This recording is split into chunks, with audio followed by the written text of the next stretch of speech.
Get things going here. Gentlemen, it's all good to see you here.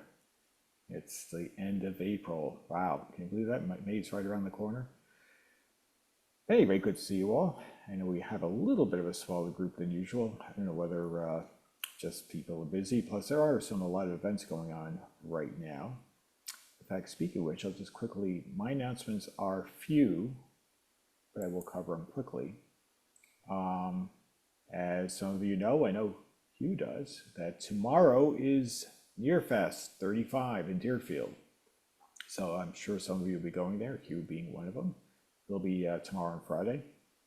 So that's coming upon us right now. And then looking slightly ahead, but we'll have a Zoom meeting beforehand, is we have Kutztown coming on May 10th to the 11th. So I'm sure some of you guys are getting ready. I know, Bob, you're one of them.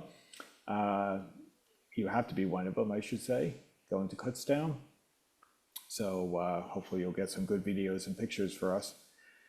And of course, the most important one, Kutztown, is our May 18th Nevik Spring Brookline Vintage Electronics Swap Meet is right around the corner. So if you haven't ordered your table and plan to, maybe you ought to be thinking about that before long. But there's still tables. I've been posting them periodically when Al Perkins gives me the latest table assignments. I've been putting them up on our website so you can see what's been assigned. So there's still plenty of tables, so there's still time. But I think that's all the announcements I can offer. Does anyone have any announcements or anything they'd like us to be aware of? Well, if anybody happens to be south of where you're at out in Pennsylvania, Kutztown, Pennsylvania meet is May 10th and 11th. So I already have my table set up and ready to go. So I'm really looking forward to it. Very good. Hopefully, I'm sure you'll be taking the usual video there, Bob. I'll have the video of the Friday and Saturday events and the Friday night auction. So that's usually a popular favorite people like seeing the auction. So yeah, absolutely. So I'm sure on the probably the May 22nd Zoom meeting, you can give us the blow by blow during that Zoom meeting. Oh, we can do okay. We can do a breakdown like we've done that before in the past. So Yeah, that'd be fun. Yeah, definitely. Great. How about anybody else? Anything else we need to be aware of? Okay. Well, pipe in if it comes to any of you later. So I guess what we'll do is we'll kick things off with Noah showing us some. Oh, Does anybody know about Adrian's effort? What he's doing? Guess not. Is he okay? Well, he had a stroke. Yeah. Oh no. Yeah, and then there was, the family decided that his house should get cleaned out, so there was some proctoring of that going on. Steve and I actually went there, got some stuff. But John says he's emailed since then, so now I'm feeling kind of weird that we went and picked his stuff. Well, the email, I think as I remember it, his emails came before, I forget the gentleman's name who sent the email about the house clean out. So Adrian would probably had just emerged, was either in the hospital or emerged. Yeah. Sent a couple of very short emails. Right. And well, maybe things were downhill after that, but I haven't heard anything else. So I'm just wondering if anybody knew. Yeah, no, I guess it begs, seeing an email out. I think I have the email from the gentleman who advertised, to everybody about the clean out. So we'll have to see if he's maybe any status, because we certainly miss having Adrian as part of the calls. Really always enjoyed his wealth of knowledge, experiences, and of course his singular wit.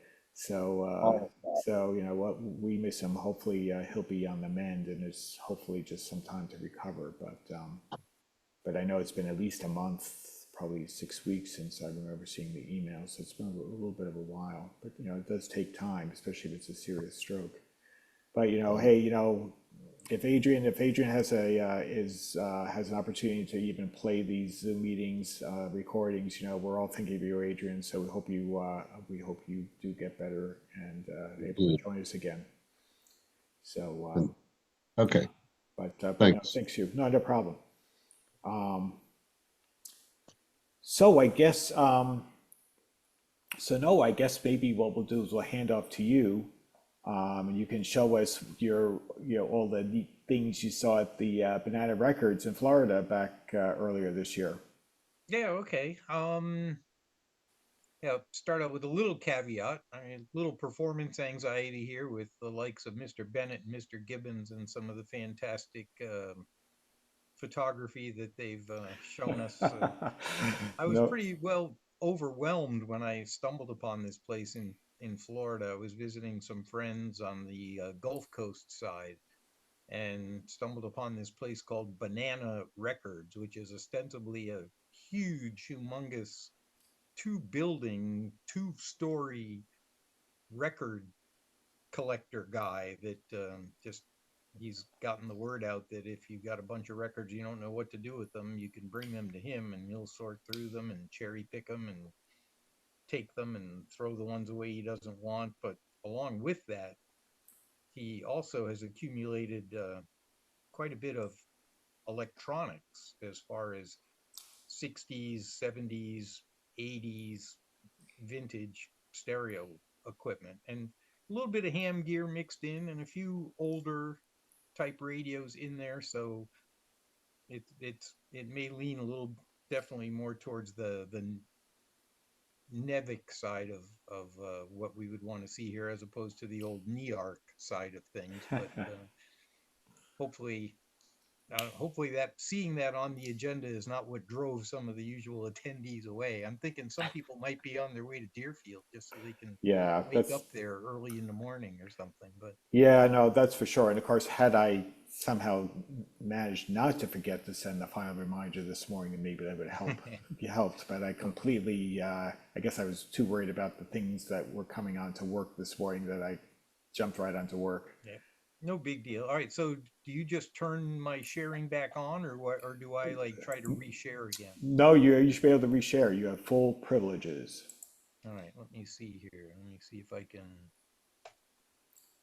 click on that and hit share and says my screen share is loading There and it says I am sharing. you Is that are. true? That is not a falsehood. Okay, so this is one entrance. This is on one side of the street, and there's this place called, see if I can even zoom in and move around. There it is. Banana Records, open to the public. And this is actually in St. Petersburg, and it's called Bananas Records. So I decided to give it a shot and take a look at what was in there, not knowing what I was going to stumble upon. And this is a shot of the entrance to the building that's on the other side of the street, and it's just kind of this strange little man in his very large warehouse, just got an open sign laying on the ground, and then it's like, stop here, ring bell, wait here for someone to greet you. And it's like, okay, this is it's kind of bizarre, but all right, we'll give it a shot here. And Feels like you need a little bit hopefully, of Sanford and Son theme music going on in the background. yeah, or I don't know, it's like keep me. And then so this is on the other side. So then the other giveaway was where it said Bananas Records and audio equipment, vintage audio sales. And I was like, well, okay, maybe this could be a little bit more promising here. And then I noticed painted shadow wise on the building, I believe these are the Beatles from the Abbey Road Ah, album, but yes. just in silhouette with nothing else to go with it. And I was like, okay, well, this is starting to look a little more interesting. Clever, trying to walk you down that direction. Yeah. So then I walk in, I ring the bell, and the guy comes out, and he's like, "Oh yeah, you can go ahead, go walk in there, go look around." And one of the first things that I see is this, just these racks. There's Mm. these racks everywhere that have speakers and stereo equipment, and eventually will. So I was just kind of overwhelmed, at first, just like looking, it just piled up to the ceiling. These racks went, way up in the air in this Oh big yeah. warehouse, and there was just all kinds of audio gear, and anything from like Harman Kardon. Like, I think this is some Dynaco stuff that's over here, and some Harman Kardon kind of stuff. And then there was like, Bose speakers in like clear plexiglass configurations that I had never seen before. And I just started walking around, and then out came my cell phone camera, and I was just so overwhelmed that first I took a bunch of pictures of just like the enormity of everything, and then I started to kind of go back around again and zoom in on some of the things that I thought were more interesting. But like, this is a Oh geez. wall of like just turntables of Mm. every possible vintage and brand that you could think of, and speakers piled up, and tape decks, and just whether you wanted cassettes or 8 tracks or LPs or vacuum tube stuff or solid state stuff. I mean, just racks upon Wow. racks upon racks. If I try to zoom Hmm. in here a little bit, like over here, there's like these, I think these are like Citation 12 power amps from Harman Kardon, and some Dyna Wow. kits, some Oh yeah. Dynaco stuff, and some Macintosh, and I mean, Mm. you name it, it was in here. More Dynacos, and a Carver, and just Oh like yeah. more Macintosh down there, and then I think down here this is like a Fisher, and it just went Wow. forever and ever and ever, and some of it was, oops, sorry, some of this was just plain Jane kind of stuff, and other parts of it were just things I'd never seen before. Odd shaped speakers and humongous receivers, and just aisle upon aisle and rack upon rack. And I was just like, what have I stumbled onto here? And some of Oh, these things were, and all those for sale. You just with yeah, those are everything's the for right price. sale. Everything's for sale. Like, I don't know, a Kenwood high speed DC stereo receiver, whatever. What's a high speed DC stereo receiver? I have no idea. There's no model number on the I front. think maybe Thomas Edison had a thing for early Kenwood. It's just Ha. crazy. It's got the equalizer built in, Oh and it's this yeah. blackface thing, and then it's got all this like dubbing from A to B, is source A to B, B to A, and tape monitors, and phono ones and phono twos, and sometimes phono threes, and then and microphone inputs, so that you could, I guess, dub from microphones if you wanted to. I don't know. It's just bizarre.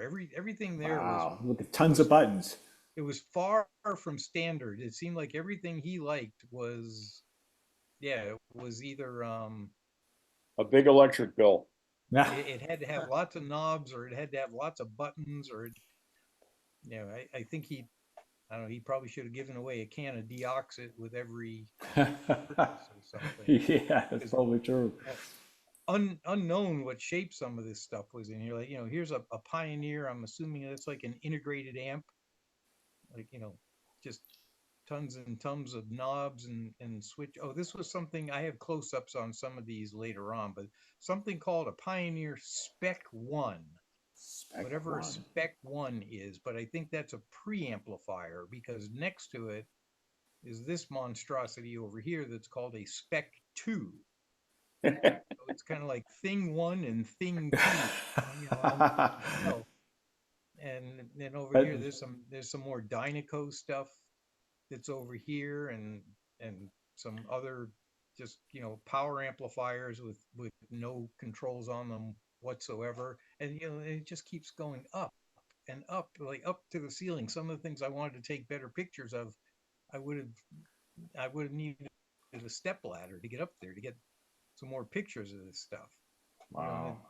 some more that, I some names of things. You know, this is a Toshiba. I think this is an integrated amplifier. And again, it's just I was just holy crap, this is crazy. I got to just thank goodness I don't have to rely on, you know, amount of film in my 35 millimeter to do this. I can just start clicking away with the phone. This is one of these quasi bizarre things. If I can zoom in on this a little bit, Pioneer. Did I read that right?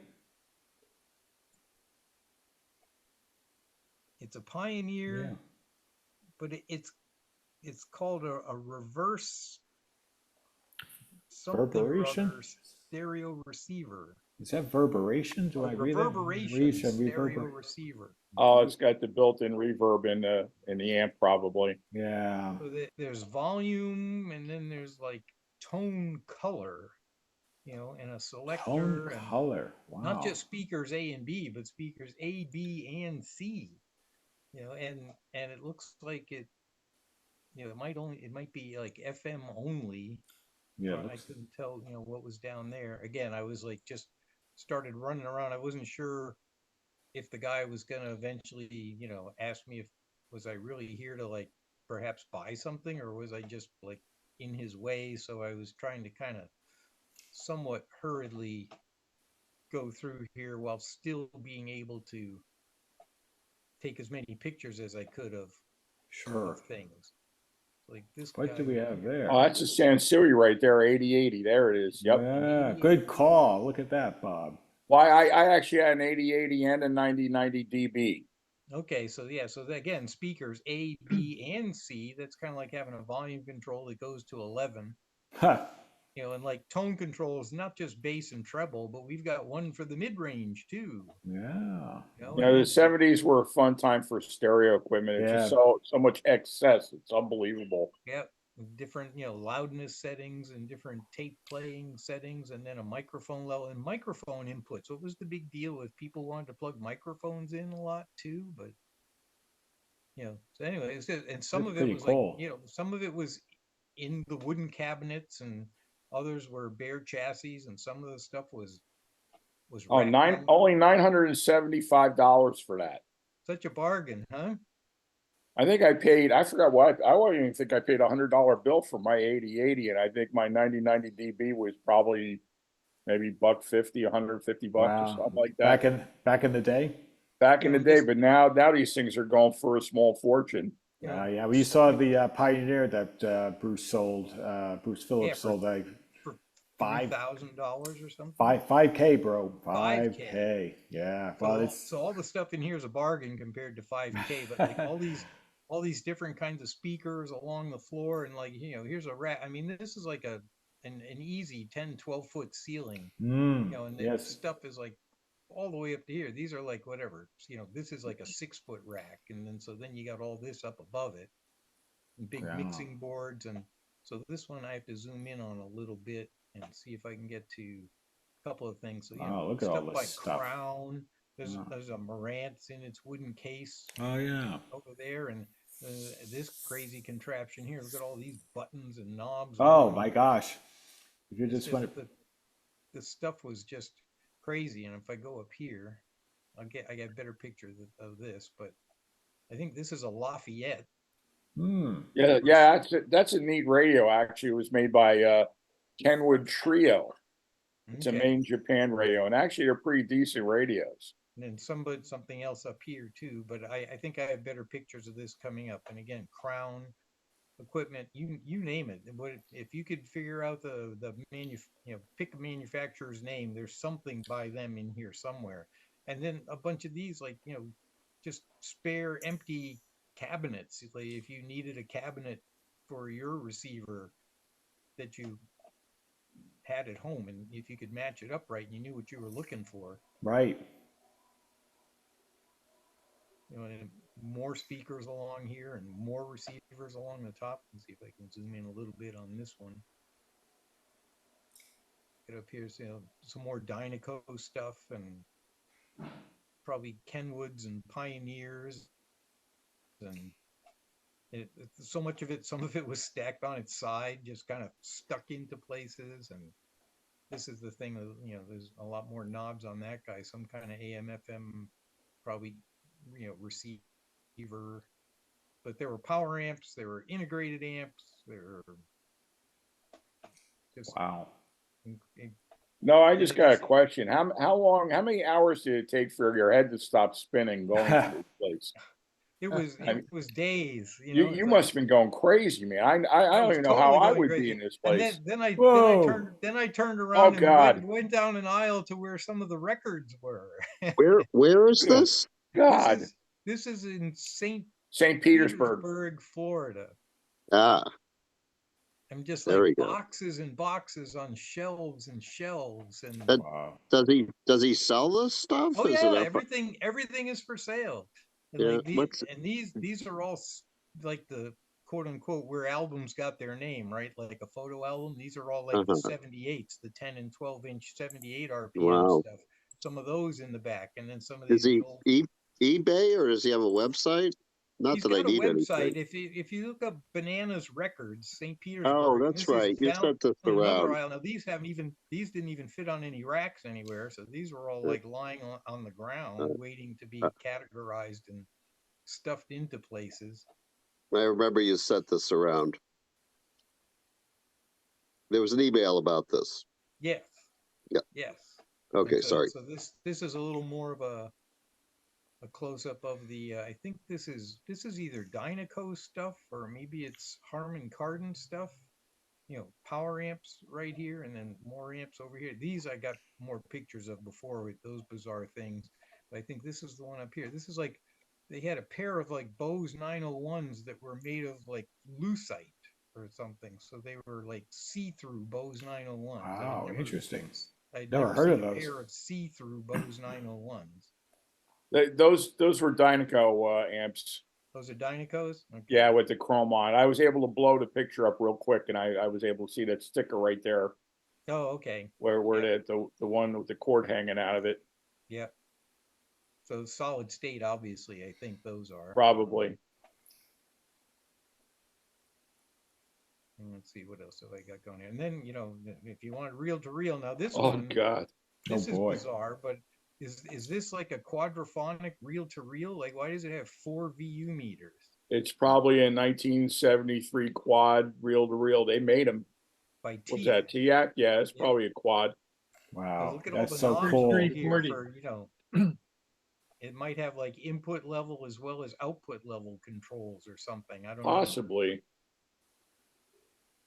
Just crazy. And then a Crown. I knew Crown made amps and preamps. I didn't know Crown made reel-to-reel recorders as well. But and the stuff is it's just stacked from floor to ceiling. Wow. And it's just Quite the mecca. oh, it's crazy. It's just crazy. And again, Yeah. another one of those like ceiling shots, where it's like, can you even? Can I take a look at that one that's up there? It's like, like look at all these little tiny buttons. These must be all little presets on some Oh kind of yeah. tuner or something. That's KLH. KLH. Oh yeah. Oh. And then this is a Fisher. I think it's an FM only. Yeah. That's FM. Yep. It's FM only. Mm-hmm. And then up here, I think with these kind of rack handles like this to me it kind of speaks of like maybe phase linear. I'm not really sure. I had a couple of pieces of phase linear equipment that had those kind of handles on them. And then this poor little guy is stuck in here on its side because Yeah. there's just like no room. Just crazy stuff. The turntable over there, and I'll get to this guy a little bit later. But yeah, for someone like me, it's like, well, this is one of those places where I went back on a different day and I like made my lovely wife come with me and walk inside so I could point and say, see, I don't have a problem. Yeah. That looks like a pass. Oh, Oh, so Carver. So maybe that Yeah. other thing was also a Carver where they had those same kind of handles on it, and then the Macintosh and then some Yeah. Look at all the Macintosh. Oh my goodness. Citation 12 power amplifiers just stacked up. He had a half a dozen of those. Then there's this Pioneer integrated amp over here. At the bottom of that rack, I wonder if you go down, was that a And down Panasonic below, thing? then Yes, how I about think this thing? Look that, at this that's a Panasonic. Panasonic with these like little round dials here. Yeah, they made a variety. Panasonic in the early mid '70s had a wide range of cool stuff, and like one of the things I liked is they had this one model. I can't remember it off the top of my head. It was an RE772 or 74, where the had a band, and as you dialed up, the band just lit up as you went up the dial band. I thought that was really cool. So I've never seen this particular model. Yeah, they look like just little gauges, like little analog gauges. Yeah, exactly. Yeah. And then a Macintosh. I think this was a 1700. Yeah. Basically a receiver, but just wild, just weird stuff. Yeah, it's fun to see because there's some things I haven't seen in a long time or ever. Yeah, exactly. Then how about this thing? Let me zoom in on this a bit. Oh wow, that's a Macintosh I've never seen before. Look at that thing. This is called a MPI-4 Maximum Performance Indicator, whatever the hell that means. But look, you get to pick a sweep frequency, dual trace mode. Looks like an oscilloscope. Level, Yeah. stereo, multipath. I think it is. You put Yeah, your audio it is. input here, and then you do your vertical and horizontal and your sweep and your gain. And Well, then what's it's got this fascinating? graticule over here that I don't know what it's supposed to tell you about the quality of the signal. There's how many watts that you have over here, and it's dB over here, and I don't know if it's supposed to be measuring your left to right balance of your stereo or your distortion or your frequency response, but I don't know. But boy, how could you live without one? It's It only could $2,450.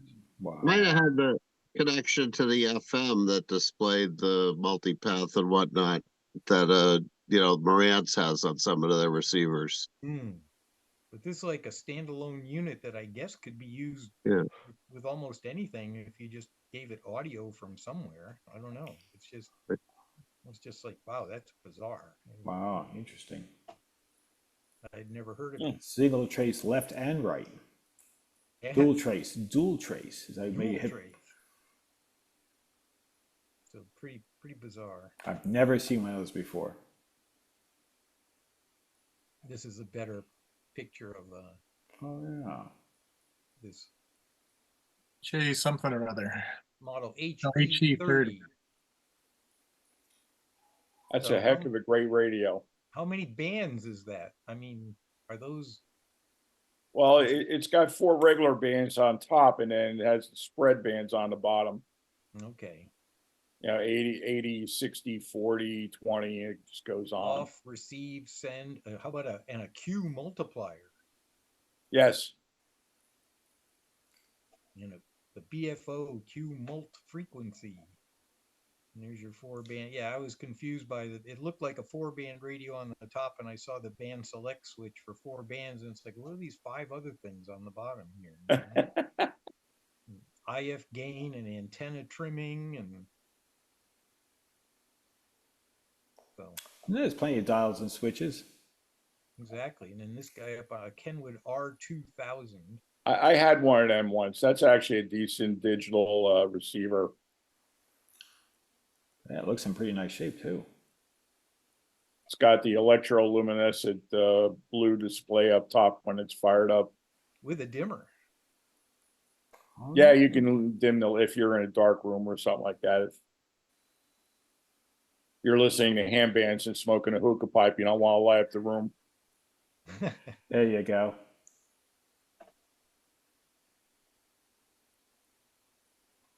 So this is the close up of that. Oh, that's the Spec 1 that you were talking about. That's the Spec 1.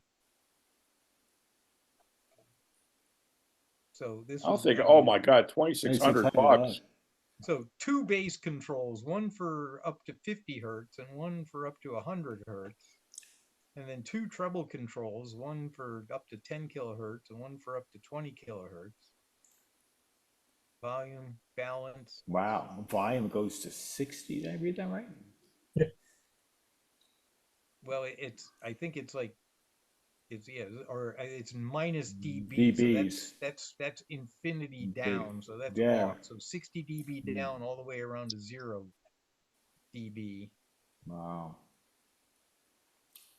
And mic mixing, and again with the microphone input, I don't get it, and then tape monitor, not just tape monitor, but then if you're trying to duplicate, I guess making a duplicate tape or something, I don't know. Stereo reverse, that goes back a ways, and then mono left plus right, or just left or just right, and then filters besides tone controls. Is that stereo reverb? Is that like is that stereo normal and reverb? Reverse. Oh, If you reverb. had your left and right channels hooked up wrong, instead of moving the Oh. wires, you could just go click and reverse the left and right channel. Ah, I don't think I knew that. Interesting. Thank you. Probably from the days of binaural AM and FM when you didn't know which channel was on which side. And I don't know what this thing Yeah. was down here. It just happened Oh, to get missing into the an. picture. But then there's a Toshiba. I guess that's a receiver, because it does have a volume control. I was kind of, again, I was a little amazed. Maybe it was a 70s or an 80s thing, but so many of these preamplifiers and receivers had these microphone inputs all the time. Like, I don't know what I don't remember ever having a desire to plug a microphone into any of my stereo equipment, but I guess it was a thing for a while. Then you'll like this one. So here's Spec 2. Devoid of knobs and switches for the most part. For the most part. And ready for this? Dun, dun, dun. Protection. Meters that measure up Measure to up to 500 500. watts into Wow. 500 watts per channel. I'd love to see that thing pegged. I know. And yeah, if you're making that little protection light, come on, if you've got 500 watts per channel, I don't know what you have it hooked up to. Now, one of those like a little lights below that when you hit like 500, does it flash or come on, or is that just holes? I have no idea, but it's the Spec 2 stereo power amplifier that apparently is made to go and plug into the Spec 1 preamplifier. Geez, for $2,400, you at least give me another knob. I feel like I'm watching like a remake of Spinal Tap right here in front of us. Yeah, exactly. Yeah. Remember that with the Marshall head that went to 11? Yes, I think that one goes to 12. Some of this early Dynaco stuff, I remember looking at things that there was called like a PAS, like a PAS1 or a PAS2, and then there was when it went transistor, there was a PAT. But these things, it didn't even say Dynaco, it just said Dyna stereo preamplifier. Dyna. And with a tape head input. Yeah. And an FM and an FMA and AMB, and then a separate thing for FM multiplex, and then spare. It wasn't aux, it was spare. Well, I guess they figured, well, we got you covered. You got your phono, you got your tape. What else do you want? All right, we'll give you a spare. Like what vintage is this? And then your basic tape and filter. Well, what kind of filter? I don't know. This is relatively simple compared to the other pieces you were showing us, though. Yeah, well, I think it's it's this comes out. See, here's a newer model. Now it has special as well as spare, but at least it says like tape head and tuner. It doesn't just say like AM and A and FM and B or whatever. Tape and tape head. It has rocker type switches on it, and it tells you that it's a low filter. And you push both of these down for stereo, or you could listen to mono and maybe even just mono of A and mono of B. But again, at least this one says Dynaco, but it still doesn't tell you like what kind of Dynaco it is on the front panel, which is not something I was used to seeing. I don't know, maybe it was part of a kit, maybe, or something. I don't know. This was a pretty cool Marantz that I saw here. Zoom in again, and not just bass and treble, but mid, wherever mid came from. I like the font they use for the labels. So that's a 2230. 2230. That was probably the price too. And instead of speakers A and speakers B, it was speakers main and speakers remote. Maybe you're supposed to have another pair in a different room.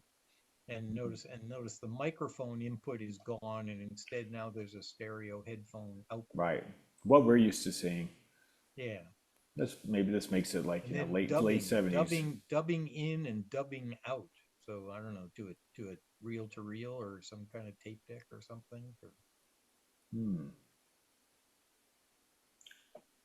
But it was just, it was definitely, on the one hand, it was a step back in time, and on the other hand, it was like, this was a step back in time to some stores that I didn't go in because I didn't have the money to go in them back then. So I didn't even really see this stuff. Crown? Is that a Crown? Yeah, so this is a Crown. I think this is called a integrated circuit stereo console. I think they called it the IC150, I think, but maybe not. Wow. Maybe that's a different thing. So again, phono 1, phono 2, tuner, aux 1, aux 2, tape 1, tape 2. So we're getting some versatility here. Absolutely an IC150. A loudness button, volume control, balance. But check this out over here. The panorama control. The panorama. You would go from normal stereo, turn it around until you blended everything together to be mono, and then you kept turning it around and you could reverse the left and the right.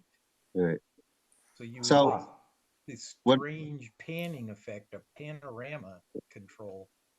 When I was a child, I wrote to Crown and got a schematic for the IC150, and I was going to build one. And the only thing holding me back was that panorama potentiometer. That's something weird. Something very weird. Anyway, I do have a couple of them now. One's a IC150 and one's a 150A. And that fussing with them, putting in audiophile op amps instead of the 741s and that kind of stuff. Yep. But I found that to be pretty interesting. It's cool. And then let's see, I didn't get a real good pic, maybe in a different picture. This thing below it, I was trying to focus in on the Crown, but I think with a name like Stereo Tuner Amplifier Solid State 5000X, 5000X. There you go. I was going to say, it sounded like Sansui. There it is. Yep. It's funny. I love some of the names that they choose. Yeah, it's not a receiver, it's a tuner amplifier. Well, it just reminds me of, the car paints in the 50s and 60s. Yeah. They came up with exactly. creative adjective to describe the color of the paint. They still do today. It's just that they have less interesting choices. But, And then a Citation 11. Citation 11. Amplifier from Harman Kardon. Interesting. Fair number of buttons, plus kind of a little audio equalizer built in. And speaker selection. So maybe this is a Citation. Maybe it's a power amp too. Because it does have speaker selectors. I first thought it was a preamp, but maybe it's a power amp. And then below that, if a Citation 11 wasn't good enough, you could get a Citation 14. Now I think the 14, I don't know. This looks like it might just be a tuner. With, I guess, some sort of... It does have gain. It has left and right gain. Which could be tied to the tuner. Because this clearly doesn't have a tuner, so maybe your 14 goes with your 11 or something. I don't know, but I just thought it was kind of cool, so I took a picture. No, absolutely. Thought it's good. Maybe somebody in the crowd here would know. It's like, Oh, that's a nice turntable. A nice Thorns turntable. There were a number of nice turntables in here. And then you had to have the wow, how mundane.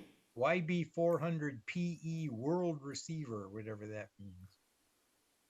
Yacht Boy. No, Yacht Boy. Yeah, exactly. Oh, Yacht Boy. Okay. Yeah.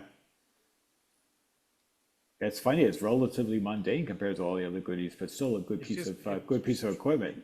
there was really no rhyme or reason to anything. Like up here, this is there's a Dynaco AM FM tuner, With just rocker a tuner, switches. There you go. Yeah, and it's then Dynaco. there's a Dyna FM only tuner, which I don't really see a dial. Is that a dial, or is it? You know, it's pretty strange. And then the AM FM stereo tuner from Marantz, a model 2020. That's from 1978, that Marantz tuner. And then a Yeah, Pioneer stereo tuner, the TX 5500. So this was like just the tuner stack or whatever. And I don't know what that Kenwood is up there, but I don't know. Maybe it's just me, but it was like it's so more enjoyable to see the brush finish of a '70s instead when they went all black and in how the about this '80s. one? An Ariston And audio turntable. This thing was like, it was Wow. mounted on like 3 like oil filled shock absorber damper Wow. things. Oh, here we go. And Wow. space age design turntable for a mere $900. Comes with a Wow. cartridge though. Look at that. But and that one was pretty high up. That was a tough shot to get. And So if you're listening to your favorite vinyl during an earthquake, nothing's going to happen to your record. exactly. Yeah, Popular in California. Yes. this, this had a sort of a place of prominence, because if you look through the bottom of the rack down here, then you can see a bunch of other turntables stacked up, Oh yeah. one on top of another in behind.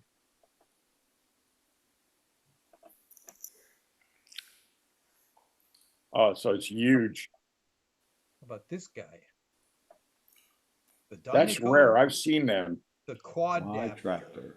Was it just the rear level and a balance check?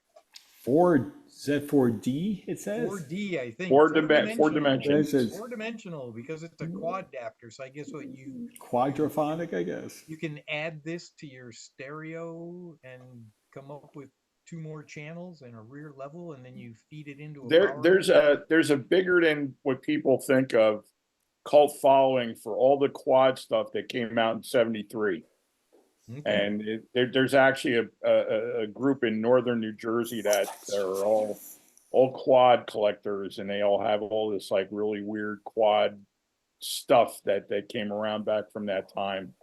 So Yeah. they would know what that is. And then, Yeah, my dad but had a wait, quad. there's more. Oh my goodness, look at all this stuff. I come around the corner, I'm walking down another aisle, and amongst all these records and everything, and then there's just all these musical instruments that are all I was going to say that looked like the end of Peter Townsend's driveway after a concert. yeah, exactly. Just I don't know, strings and horns, and looks like a trombone slide or something. I don't know. It's just You got a full orchestra sitting back there.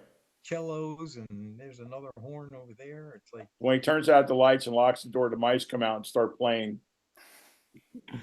Yeah, absolutely.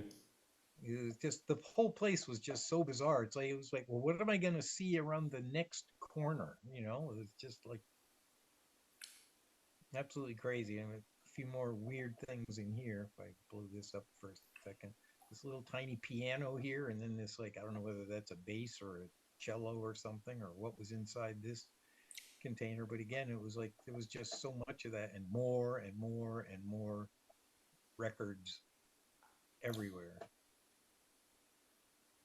And I had to take this one. My apologies, but it's like, how could I pass this one up? Oh my goodness. Wow. Wow.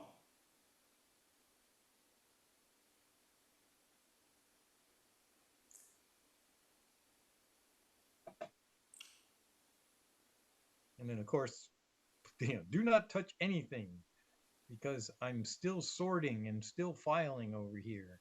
But so there were mountains of 45s, there were rows and rows and rows of LPs.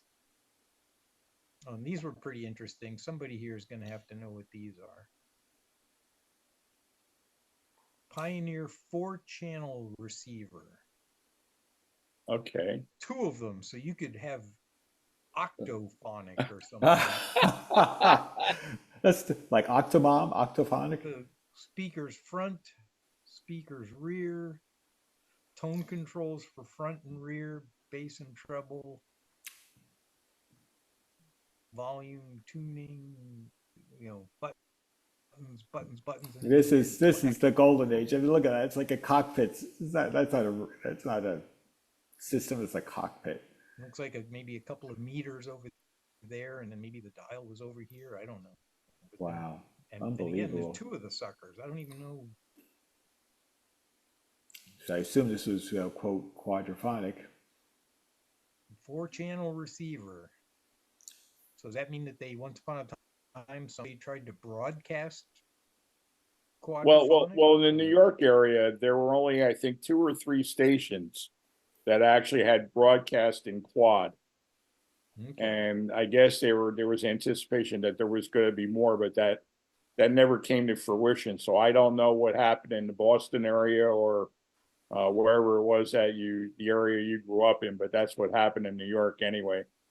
And then there's the Sansui QS500. It's a 4-channel, but it's the 4-channel rear amplifier. Whatever does that mean? What are these meters for the front if it's only the rear amplifier?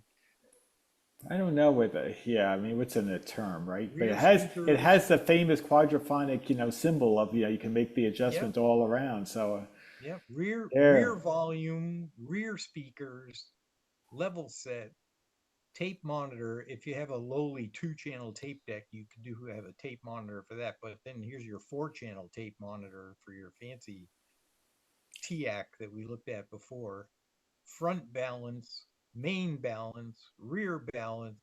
It's like synthesizer decoder. So you can have normal surround, or you can do a right quarter turn, or you could do a half turn, or you could do a concert hall, or it's like, wow. with just a couple of turns of a couple of knobs, you could have the music so totally screwed up it must sound like crap. I don't know. It's like, How interesting. isn't that bizarre? I certainly had never seen one or heard of one. And it was only $279, so Did you get a picture of the guy, Noah? I mean, I'm just kind of curious as to what he looks like. He was whatever you're imagining, that's what he looked like. He looked kind of like he could have either been like, he's a cross between one of the weird people that you would see on that Pickers television show, and a cross between that and like a Hobbit. Oh, jeez. Just like very bizarre. Okay, I'm striving to be I'm this thinking guy. like Jerry Lewis and the Nutty Professor. Yeah, maybe.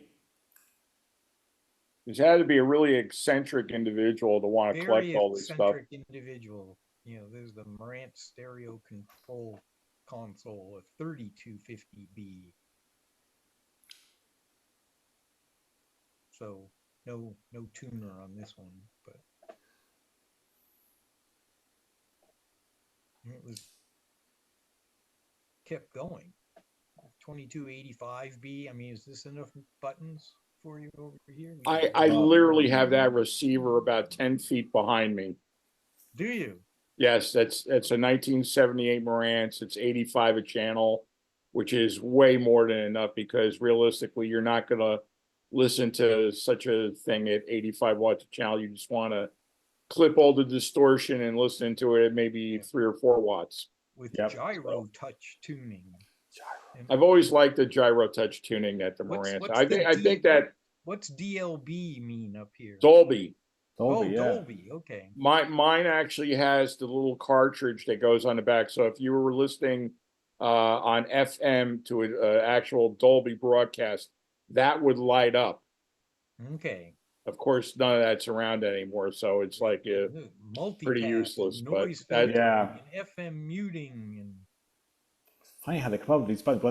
Maybe what happened was, Noah, that they had all the buttons they needed. Not just FM, but FM with 25 microsecond de-emphasis. Well, that's the Dolby FM. Okay. Oh. That's the extra card. If you had a picture of the back of this thing, sometimes Sure. there's a hole there, or sometimes the cover is there, which would hold this cartridge that has the Dolby FM multiplex unit on it. Okay. Dubbing and tone mode. And again, not just bass and treble, but mid as well. Funny, some of these odd buttons. FM muting. Yeah, but if you have a weak signal, you don't want to stop on it and hear the noises happening. So you just would skip over it.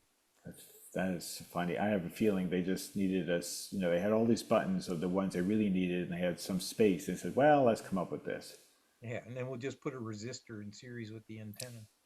Right. Oh, Wow. at the bottom of that. And it's I always liked the Marantz B series. It's pretty cool stuff. Pioneer cassette deck where you have VU meters for the left and the right, and then a single one, which is like the higher of the left and the right for the dynamic meter. And more knobs than you really need on a cassette deck.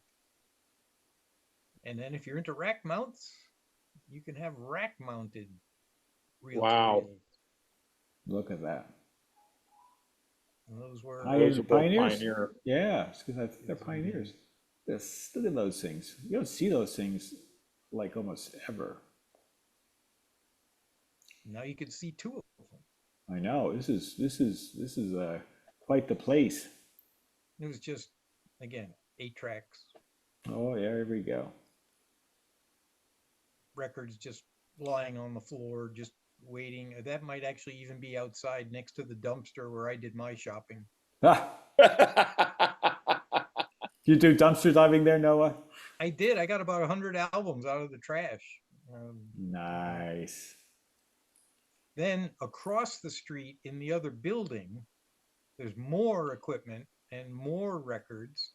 And some of these things were kind of cute. I took this picture one because of all these different like 45 record holders. Oh, geez, they look like lunch boxes. Yeah, like little lunch boxes that you put your 45s in, and then there were the round ones where you would like stack them and carry them by the little handle if you didn't want them in the box. But okay, so there's some vintage right there. Yeah, that's the one. The Edisons. Yeah, this one. Oh, that's the Edison player. Yep. Yep. Then I took a picture of this because this is my Thorns. This is the Thorns turntable that I have.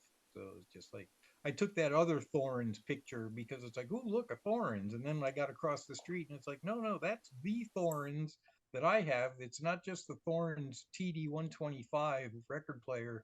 It's the Shure SME tone arm that you buy separately and mount to your Thorns. It's like, oh, I got to take a picture of that because I own that.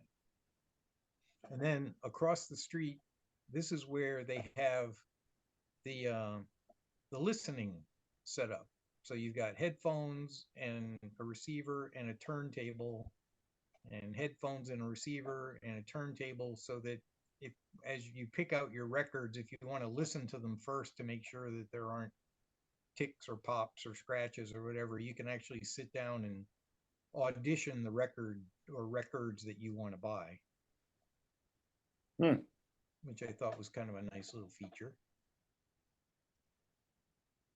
And so this is upstairs in the building that's across the street with just more and more racks and shelves and just aisle after aisle of, I mean, I don't know. I can't even estimate how many freaking albums there were between these two warehouses on both sides of the street. Oh, and that's the radio that I fixed for a friend. Oh, it's RCA, probably a 7 or 8B. A 7T. 17? 7T. 7. Oh, 7T is a Tom. Okay. Yep. So That's anyway, a cool radio. so that was it. But Well, it sounds like you had a great time, though. no, that was terrific. I don't know. I think I'd probably go on overload and probably pass out on the floor.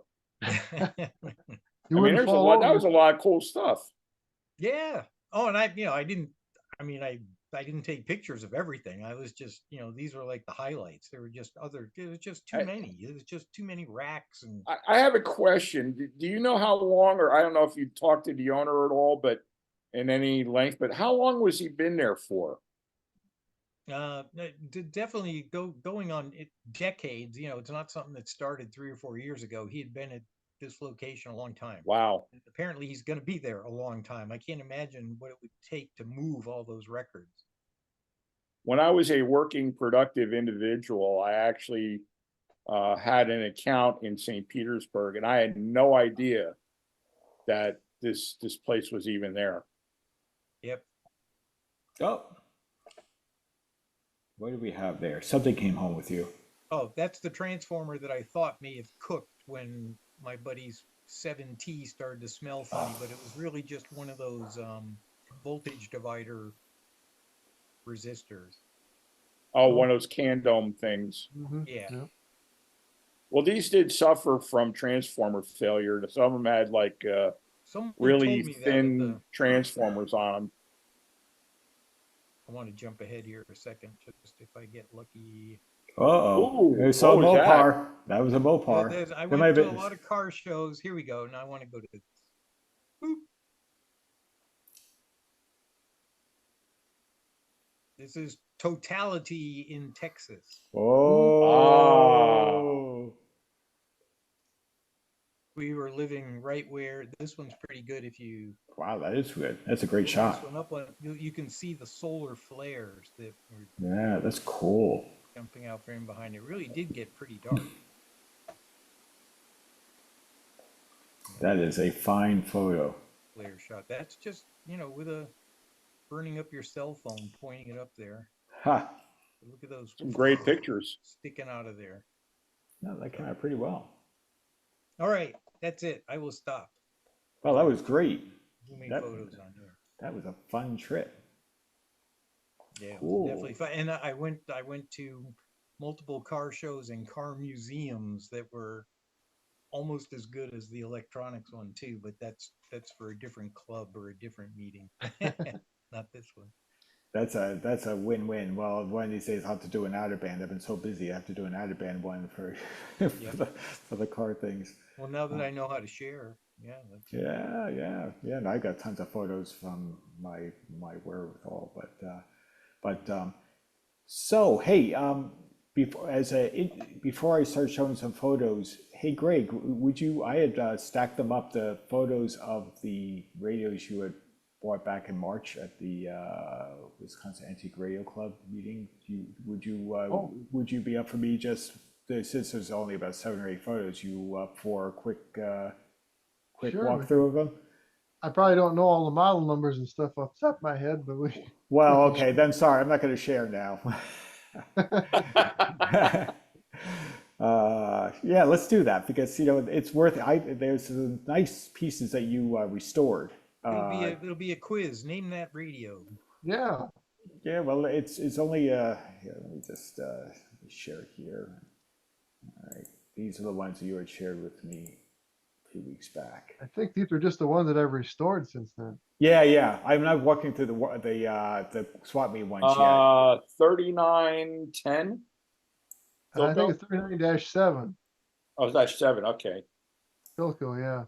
That's an Admiral, 1940. Yeah, that's a pretty radio. That's nice. It's got gold inlays. Yeah, I like that with just very attractive. Very attractive. Yeah. That is a weird radio. It's a RRS Super was what the name of it is. And we never could figure out who made it.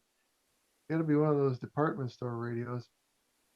Somebody thought the dial on it looked like a logo from Republic Pictures back in the 30s, made all those westerns and stuff. Oh yeah, that's interesting. It's only handsome. Oh, with the bird, big bird Yeah, on, big eagle on top of the earth. on earth. Yeah. Greg, any markings on the chassis or any labels? No, there wasn't. Yeah. Somebody had guessed RRS stood for radio receiver receiving set or something like that. And super obviously is super heterodyne, but Hmm. Interesting. I've never seen one Kid on your before. block with one of those. Yeah, exactly. yeah, it was just a little 5 tube, small tombstone. Had a nice cabinet though. But, Yeah. No, it's good looking with the I don't know different if I took a colors. picture of it, but it actually had when you had a police band as well. When you turned the police band, there was a red bulb and the dial lit up red. Oh, is that right? How Yeah, appropriate. That's pretty cool. Well, nice. It's a handsome Dunlop. now that one's kind of a unique set there. That will have you stumped because it looks like a Silvertone, but it's actually a Dunlop. It's made for Dunlop tires by Silvertone. Which is kind of funny because somebody made radios for Silvertone, so it's sort of like this Yeah, third in line. sure. I suppose because Firestone and Goodyear they had radios, Dunlop thought, hey, wait a Yeah, minute, they had to we gotta jump get in in, I on guess. this. Yeah. How come no Goodyear? No Goodyear radio. Yeah. But it's But got a tuning eye, so that's a plus. there was a little bit of a marking on the back. I don't think I took a picture of the back of it yet, but um, the chassis looked like a typical Colonial brand Silvertone. It had that kind of dark tint to it, to the metal, and it had the paper Yeah. label that turned black from the glue turning colors, Oh, okay. which is typical of 37, I think, Silvertones, 1937. It's a good looking Got the Silvertone knobs. Well, actually, it was missing the knobs when I got it. I figured it was because it's half Silvertone Ah, already. I bought some Silvertone knobs for good call. it. Yeah, that's reasonable. Yeah. Since I couldn't find another example and know what the knobs are supposed to look like, so I just figured, well, Hmm. we'll go with those. Nice bright eye tube. That's one of those. I don't know if you guys are on the Antique Radio Forum. I think Bob might know about this fella's name is, I think he goes by the name Art from New York. He's got all these Japanese made new manufacturer eye tubes that are, Oh, okay. I think he only charges $24 for them or something. They're super bright, as you can see. Yeah. Nice. 6E5s. Actually, that was supposed to have a 6H5 for an eye tube, and that'll test your skills. Bob might know about those tubes. That was a variation of the eye tube that had two eyes. Oh, yeah. Well, it had two shadows, and one of them did not Yeah. move at all. One was Right. just for support of the grid. Right. So, I but, should, yeah, Howard, you would know because you've got the collection of eye tubes. but those are few and far between. They Yeah, were replaced very quickly. I believe it. I believe it because it threw me when I saw the schematic. I was thinking 6H6, and wait a minute, there's no little stubby tube in here.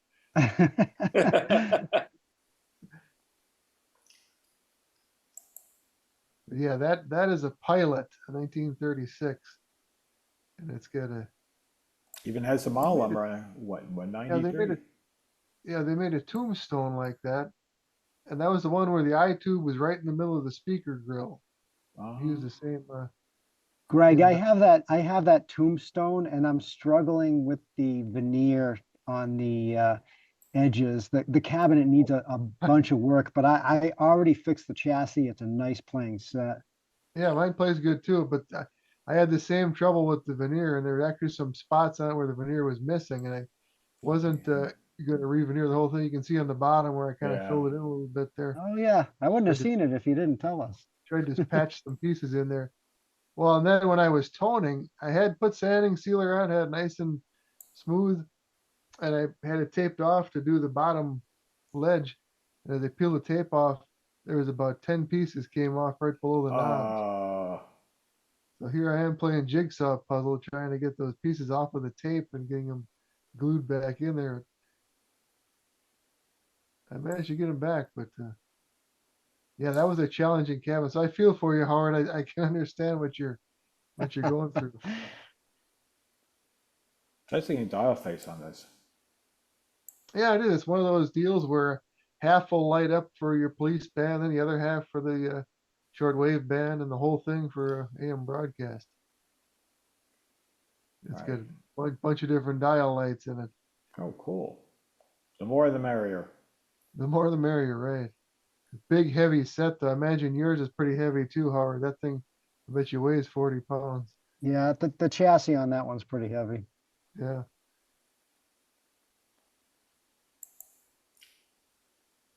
That's just a simple little RCA Yeah, nice little red tuber. radio. I think it's 1953. Yeah, it's a good They looking did have radio. a brass escutcheon on it though. The little strip is brass around it. Yeah, it gives a little bit of bling. Mm-hmm. It's radio. Had a nice cabinet. Didn't have any cracks or anything. So Looks great. that's kind of a, that's Have a an E federal. radio. Yeah, another All-American 5. But, It's a nice little radio. I like that sort of, goldish grill. yeah, it's actually kind of a almost like a plastic mesh. Oh, is it? Okay. Yeah, Yeah, it's nice. I like the I contrast. never ran across the Federal brand before. Interesting. Are those gray? Is this the light, or is it like kind of gray, the knobs? Or is it just the light? The knobs, yeah, they might be slightly grayish. They were a different shade than the traditional Yeah. marble swirl cabinet.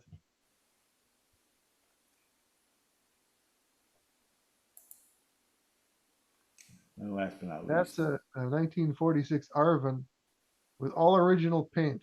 Wow. I like it. Wow. The paint was really nice on that one. Wow, terrific. Nice That's a little- good performing little radio too.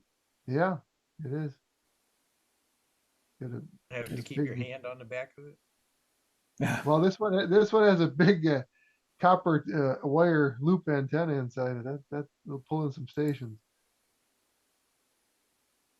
It's kind of strange how the dial is on there though. It's just AM only, but if you look there, it'll show you the stations on the top and the bottom depending on where the airplane propeller is.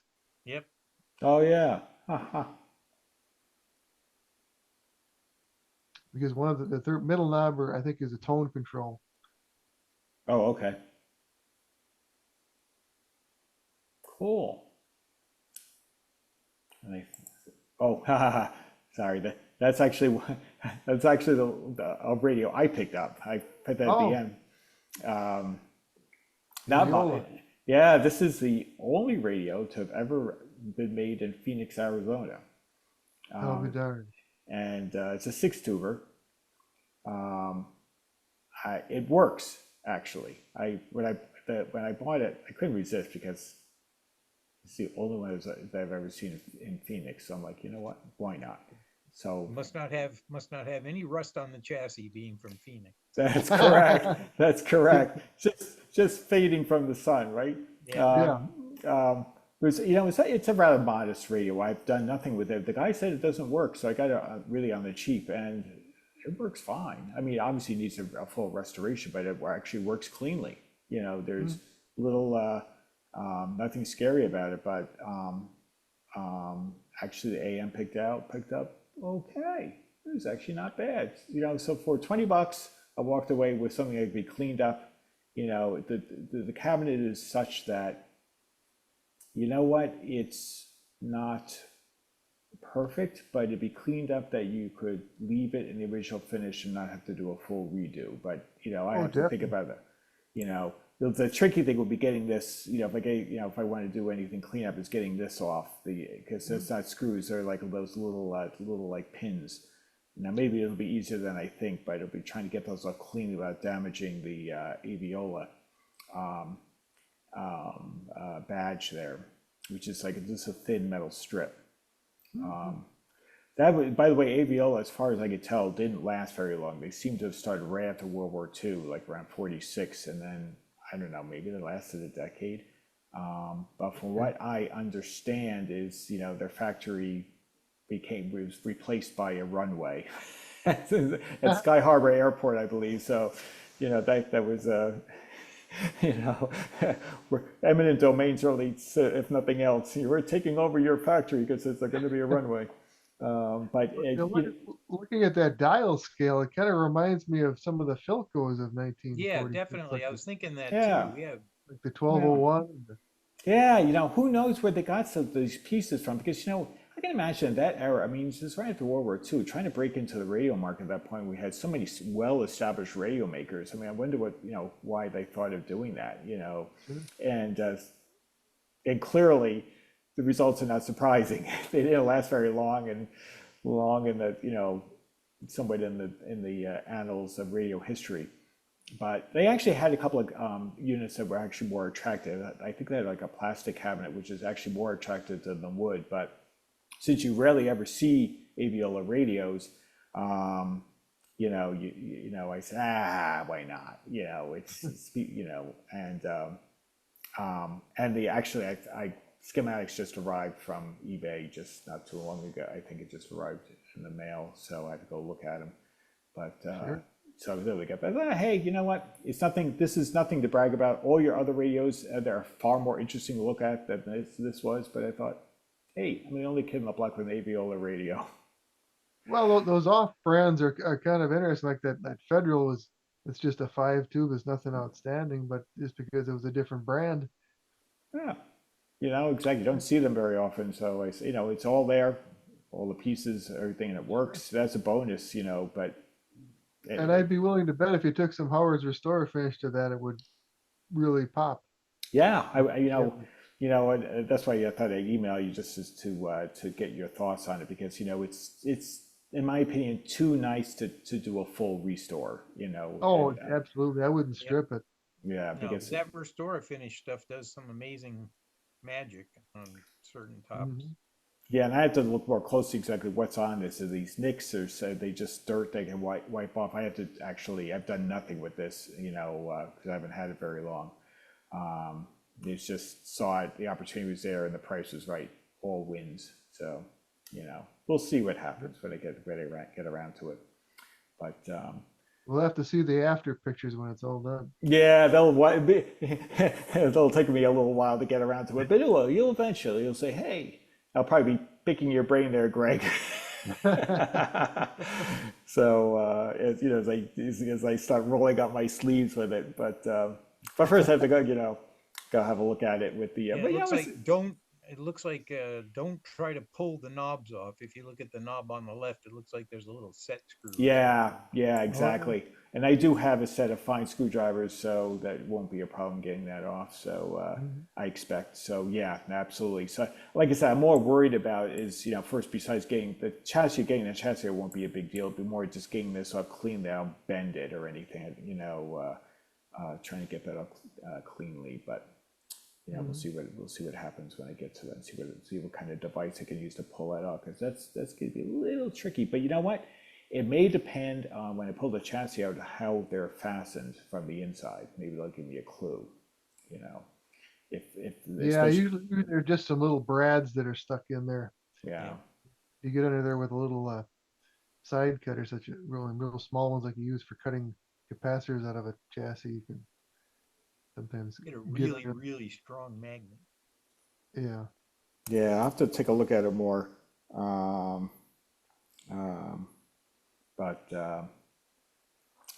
But anyway, so that was my one, little thing. But now I can move on, I suppose. Well, we had say 22. I think there's enough time to get through because I don't have a ton of pictures.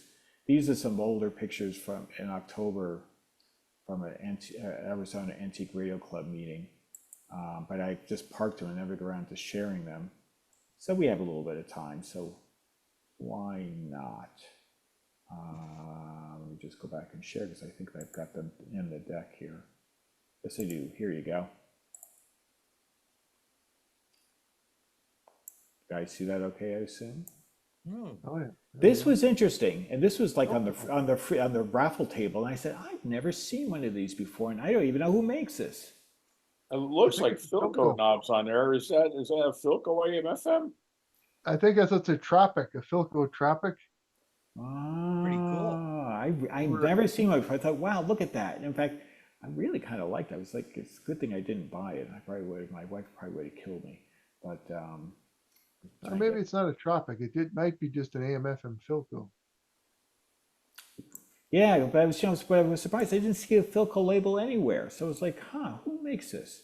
But I was kind of rattling off shots pretty quickly. But it's got. I mean, that's the impression it left me when I first looked at it. I mean, Yeah. just the way the radio presents itself, I was thinking Philco. I mean, it may But not be maybe it's been Philco. refinished without the decals. Huh? Yeah, that could Maybe. be because I have to believe there would have been a Philco something or other somewhere There's on no that. legends on the knobs, so No. The legend. I mean, they say It's they got right the on the tip- plastic. On the though. knobs, yeah. no, it's on the knobs. Okay. Yeah, it's Yeah. on the knobs. So And I'm guessing it's about a 1953 Philco. yeah, it That's seems my- about right. Seems about right. Yeah, I need radio though. But this is the first one I've ever seen. So it's like, Yeah, I've never saw that either. I wonder if it's stereo. You can get FM one channel on it. well, connects it up to one of those things that we got that Noah showed from St. Petersburg. Yeah, this is the Spec 3. Yeah, minimal knobs. This was Another yeah. Well, This that's one, without a doubt a Philco. now this one needs a lot of love, as you can see cosmetically, but it does have this knob, so that's something. But needs love, big time. And unfortunately, that was like about a 46 or 48 Philco, and they use that Philco coat finish on it, which is what's chipping off because there's real Yeah. plain white wood under that. It was like Got it. a full finish. It makes my Aviola look like a brand new radio. But this was for auction anyways, I think, in the auction table. So that's Yeah, right. you can see the dandruff problem on the table there. Yeah, look at that. Yeah.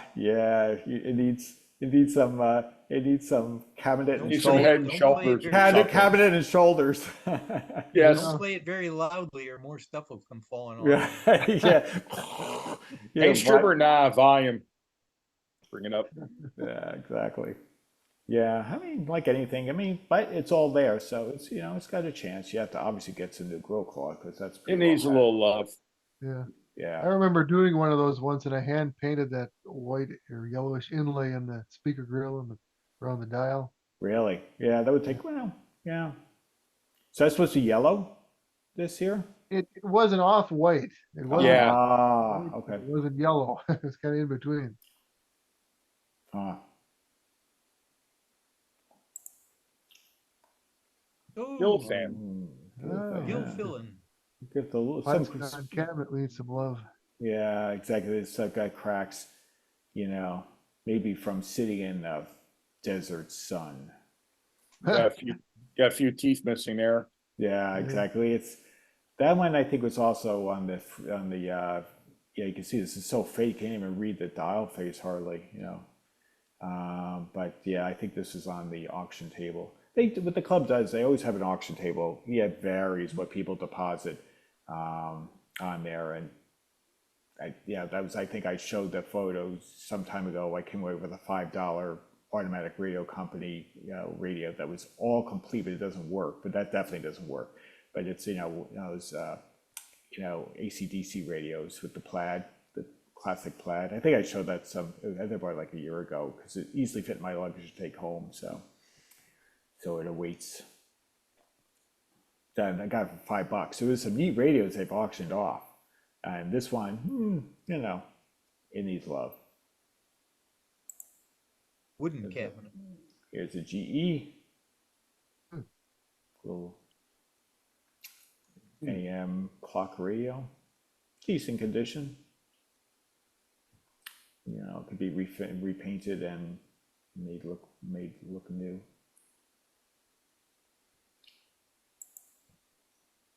Something old. Oh, that's a Atwar Kid 20. Yeah. That's a battery set. Yeah. Batteries not included. No. Yes. But Much of the cabinet is included. Actually, you probably would have to get an RB power supply for that. Yeah. Yeah, I've got one that I restored and I've got an RB connected to it. My wife and I were at the last JD auctions on Saturday, and I picked one of them up for $35. Did you? And it looks like it's all there. It's got all the 501As in it. I just have to, it's a little cosmetically challenged, but if it works, I'll refinish the box. I saw your video where you were helping the auctioneers out there. Well, I was doing my best to help them out. It just, I got really tired after a while because they now they're trying to do like 400 or 500 items in auction, and by the time I get like 4/5 of the way through, I'm winded, man. I got to stop and grab a water or something because I'm just like run out of steam. And then if you notice too that the other two guys have microphones and I don't, Yeah. so I'm screaming at the top of my lungs so everybody out there can hear me. Mm-hmm. But I noticed there were a few things you had your bidder's card in your pocket and you were pulling that out every so often. Yes, there will be a video on the little things that followed me home. I haven't had. I've been kind of dealing with contractors the last 3 weeks. I'm having a whole bunch of stuff done to my house, and I don't want to get into it, but I actually had to call up the owner of the contracting company this morning at 6:45 and tell him how much of a schmuck his site boss was because I had a fight with him. And the owner kind of sided with me because my wife and I are writing the check, and we got our way. So I'm going on about 5 hours sleep right now. I'm kind of half silly right now. Oh, you're in good shape there, Bob. So I'm trying to do everything I can to keep up with the videos, and I still have tubes to test and everything else going on in my life. So doing the best I can. Mm-hmm. 300 smackers for that. Yeah, That Stromberg Carlson is very deco. I like the look of that. It's a very pretty radio, but I think and I think, guys, I'm pretty sure I've shown this radio before because every time I'm there, and I guess I probably don't stop. I just my finger keeps going like this on the phone, even though I know I said, I've seen this before. I know I've seen this before, but I just do it anyway. It is a very attractive radio, but I think it's the price point that's really killing it. Because the post-war radio came out in 46, I think. Yeah, it says 47, but I'm sure it's plus or minus. But it's a very attractive radio. It's in really nice shade. It's a phono input, and I bet you it's very attractive lit up and all. It's like a lot of pods. I'd actually love to own it, but it just feels like I don't know if that feels like a $300 radio. Yeah. Yeah. So is this a single speaker? Is this like one of those ones with a single speaker and then the other one's just for match on this, or is this a dual? I would think so, but I've never had one apart, so I can't say for sure. But it's so close to being of the era that another year or so would have had FM in it as well. I know if it had FM, you could almost make the case maybe 300 would be acceptable. Maybe even then, but kind of like. And it comes with a free fly. Yeah. And all the buttons start with K. Well, I guess maybe it's the two. That's why they add the $299 towards the fly. Must be a West Coast. Yeah, this is a West Coast. Yeah, for sure. Absolutely. Maybe they had a flypaper veneer finish to it and just got stuck to the radio. During the refinishing, they were. Yeah, it was like flies. Fly Like, landed on Help me! help me! Yeah, if you look very closely, you can see David Hedison's head. Right. A fly with a white head. Help me, it's right. Hey, weren't you on Voyage to the Bottom of the Sea? Maybe that's why the radio is $300 too, because he's a union fly. Well, the flies on coffee break. Yeah, But previously owned by Vincent Price. Yeah. If it has celebrity prominence. very nice radio, it really is. It's very deco. I love the look of that radio. Well, honestly, guys, and I'll just on this quick side note, I really like, especially the American AM FM radios right after World War II up to like early 50s. They carried over a lot of the Art Deco themes from the late 30s because they probably were just getting those. They were just getting themselves back into normal post-war production. So they just carried all over designs. I mean, good examples. I have the Fada model 790, which, you know, is AM FM, but it has this wonderful Art Deco cabinet with a nice, you know, gold finished metal grill. It just exudes, you know, the sunburst style, all exudes all those attributes of that era of the pre-war in a post-war element. And then, you know, when you hit around 50, 51, things become a little more, if you want to call it modernized, you know, whatever you want to call it, but it sort of changes their style.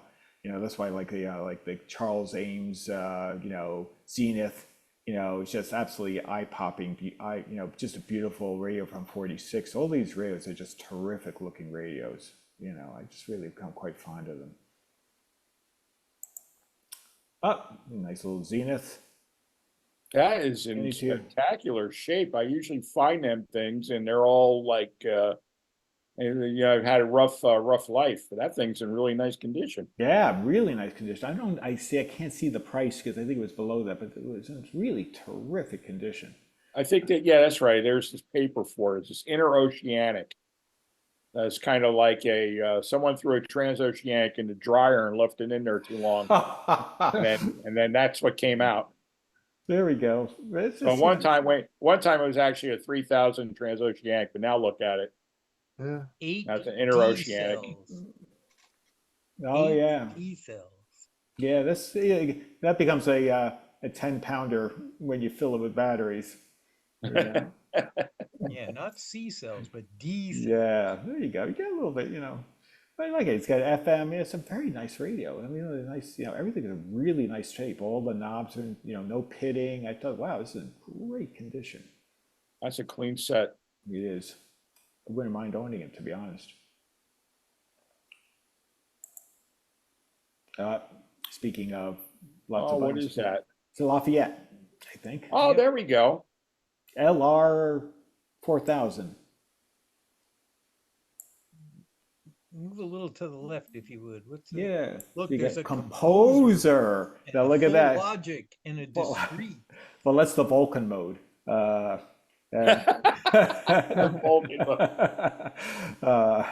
You know, this is well, Front and rear, though, I think it's a quad receiver. yes, you may be right. Yes. Look, it's got a control there that says for the front and the rear. Oh, yeah. Oh, got yeah, left yeah, and four right. channel. There we go. Ah, Yeah. so des. I remember, you know what, guys? I remember because it was reasonably priced. 175 is not crazy. It's not crazy. In fact, I stared at that a couple of times because I thought, you know, I wouldn't mind that, and I thought, I don't know if I should, and I didn't actually do anything about it. And because even though I thought that was fair, and even had the manual, so I had to believe that I think this thing works. But I didn't actually ask anything. As I said, I don't know if that's such a good idea at the time. So, but it's actually, you can see it's in really quite nice shape. Yeah. You know, quadraphonic, and it did. I was like, ooh, quadraphonic. You know, but I'll bet Banana Records had about 10 of those. I bet, and I bet there were more than one. It would fit right in. Oh, Well, I mean, the price point might have been about what they would have been asking. Who knows? I You know, didn't, yeah. Maybe I didn't notice it there because it didn't have quite enough knobs on it. Yeah, exactly. This is rather mundane by the things you were showing. Oh, there, we got a special guest. boys and girls, this is Sonny. He's about a year and a half old. Hello, It's Sonny. our younger kitty. And both kitties, the younger and the older one, were kind of really scared of all the contractors banging on the house today. So I think they're finally at Oh. ease now. Until the work resumes tomorrow. I was having new soffits put on the house today. Oh, okay. Tomorrow is gutters, so it'll be more banging. Yeah. It's a little Hoffman. Hoffman. That's a 1940. Los Angeles company. Yeah. Los Angeles. Yeah. Yeah, it's kind of a. Oh, that's a Plascon. Wow. I wonder why it's Yeah. Translucent. So I guess you turn it on and then the 47 bulb lights up and then you can see the whole radio in the dark. Yeah, it'd probably be kind of cool. I don't know. So this guy, I know he usually asks on the upper end of the price range. Now, all this stuff is usually pretty nice. but he's definitely, a bit pricey. I think that in fact I think he was the one that was selling the Stromberg Carlson. Oh, $80. This is actually not not too bad. that's actually fairly reasonable. Given the condition of the radio, that's probably fair. Yeah.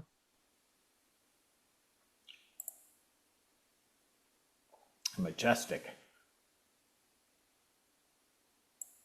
Flawless original. 1946. Actually, it is in really wonderful condition. Oh, wow, it uses a transformer. That's gonna be a Yeah. Pretty rare, 165. Well, and that's where it's like, well, I guess it's because it's such wonderful and I guess original condition. That's a nice $75 radio. Yeah. It's okay. Yeah, exactly. I think that's where, I Still thought on the the price table. point. Yeah, the price points was trying to get a I bit see a high. Catalan to the left of that. Oh, yeah. Yes, you do. See the marbleization on that? I wonder if Yeah. that's a Bendix. We'll soon see. I think I got a photo of it there. Oh, okay. Oh, just a little close up here. I thought I'd get a better shot because I thought, wow, it's in really, really nice condition. I mean, it looks like it rolled out of the showroom practically. But again, 165 is kind of like, well, next. There we go. Silvertone. Oh, no, Silvertone. Ooh. Oh, it's painted Bakelite. Okay. Oh, I see. Emulates Oh. Emulates Cadillac. Sneaky. I don't know what it means by one-off radio. It means he did it himself, or was this like a? Probably. That's not fair. That's like your buddy telling you that he's got his girlfriend's sister is really, nice and got a great personality. And then this rolls out and then you kind of get disappointed. See, I was Yeah. thinking this would be a real Catalan, but No. it looks Catalan. It fooled me. Mm-hmm. I don't know what this means though. Is this is like, someone custom job? Is this what this is really saying? I guess so. Maybe. They did. It's actually pretty well done for a custom job. You know what I mean? Yeah, there's some kind of painting technique where they can do that. I've seen that on a lot of. Reminds me of when people used to do their walls back in the early '90s. The sponging, you see all the effective sponging. Sort of like maybe they do some of the technique like that. It's the Bob Ross of radio painting. Yeah, you have to speak of that very calm. So and there's a soothing lot voice. of there's a lot of happy mistakes on this radio, as you can see. The Almighty White and the Von Dyke Brown. Yeah, for $100 though. I mean, but when it's not original, it's like again, I was like, $100 really for this? Oh, another shot, just a little more close up. Piano radio. It's not cheap. I think it's $250 he's asking for the novelty radio. The General Television, I think, made those. I think that's right, if memory serves. You can see there's the dial. It's hard to see, but it's there already. Yeah. I haven't seen one of them in a long time. It's like, yeah, it's $250. See if it says, yeah, it's rare. See what else it says. Bakelite. $250. Green Bakelite, it said. Yeah. Mm. It's something you have to really, really want. And then, of course, there's a extremely rare cafe cup behind it. Philco. Wilco. Probably a 59C or something. Yeah, 54. It's 54C. Yeah. Yeah. Nice photo finish on the front though. Usually that's all chipped off. Yeah, it's Some good usually finish. spent. Yeah, it's a nice Most of that's condition. still there. 140, I don't know, sort of a, Yeah, it's a little. yeah. It's hard to say whether that was really. They're just a 4-tuber. Yeah, I thought here I got a better shot because I wanted to get it because I mean, it is a nice radio, in itself, and I thought it was a nice condition, is for its age and. Is that a TRF, Greg? Pretty sure it is, yeah, because I had one at one time, and I remember the couple of the coils needed rewinding, and I traded Ron Ramirez. He needed something flocked, and he wasn't having good luck with it. One of his dial scales, the backing plate was flocked, and he couldn't get the flocking to stick. So I traded him. I did the flocking, and he rewound my coils. He was a great guy. I actually Mm. got to meet him one time in person at Kutztown, and I thanked him because one of the first radios that I started working on when I got back into the hobby in the early '90s was a trying to remember 3760 or something like that, and I had to try to rewind a coil, and he kind of walked me through that over Mhm. the internet, and I thanked him for it. I said, you know, you're really a hell of a guy, you know. He unfortunately passed the following year. Mhm. Could be Yeah. missed. But he's got people that's picking up his stuff and running with it, so it's great. Yeah, I'm one of Paul Baresh is, and I'm one of the board members too on this philcoradio.com. Right.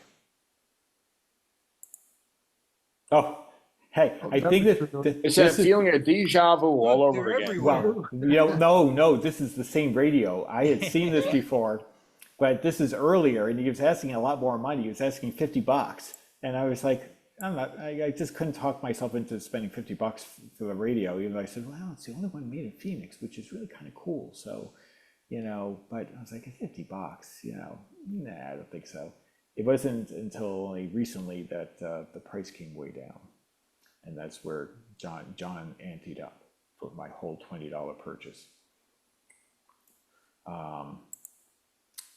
Here's an RCA Victor, decent condition, $20. You see that's fairly reasonable, right? You know, for something that obviously needs to be restored, but it's in decent shape. You know, more than Looks, restorable. yeah, it looks to be a variation, the same kind of chassis and the handle that they use on those. Oh, they had a La Siesta or something like that. It was called Yes, that's a right. World Fair radio they had. But they're worth a lot of money, but this is more the plain Right. version. Nice looking radio though. You know. Yeah. Oh, this was this is one Reproduction. of those repro, but actually, you know, those one of the ones that actually I think are decent in terms of their Yeah, looks that was and a their decent radio. you know, but you know, I could never convince myself to spend what I've seen them on like eBay for like, you know, going for three figures. I'm like, no, No. you know, that's just, you know, this. You see, it was $20, and to me that was like $20 is fair, but you know, I didn't buy that because I was like, you know, I'm more selective. And Howard would know about this because I think he had the same radio. Boy, I forgot what this is. What? Fancy pointer. Ooh, forgot that's who- incorrect. Yeah, that one's pretty rough. That would really need some serious rework. That'd be a real challenge for you. That would be a good project radio for you, Greg. Bondo. GB Weld. Well, you could probably fix that with some proper body work and it's prepped Sure. and done right. Yeah. This is one for this Krakow is almost the really entire big cross. Oh, it's the those novelty radios. That'll be good. Abbotswear. You don't see those very often. Abbotswear. Some of them have the horses rearing up, and some have a rider, and Yeah. Kind of neat.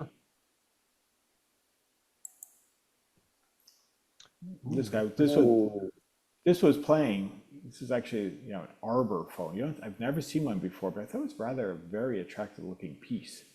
Yeah. Yeah. At least it's got them rounded edges. Most of those. Yeah, exactly. Those are just boxes, you know, coffins. Where this one has got, you know, it's got some style to it. Plus a very attractive front panel. I thought, wow, this is very nice.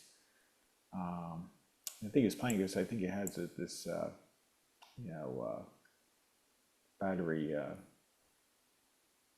thing. This, I think, yeah, no, this Crosley. and I'm trying to remember. Oh, okay. Yeah, They call it a I had the fiber. model number of that radio, 58 or something, maybe. I think a 167 maybe. I don't No. remember the number. It's an AM only radio. yeah, I think the 167 had three Yeah. knobs. yep. It says it's maximum, just about maximum right there. Surprising it doesn't have the green dial. Usually Yeah, right? they had a green dial scale. I don't know what's going on there.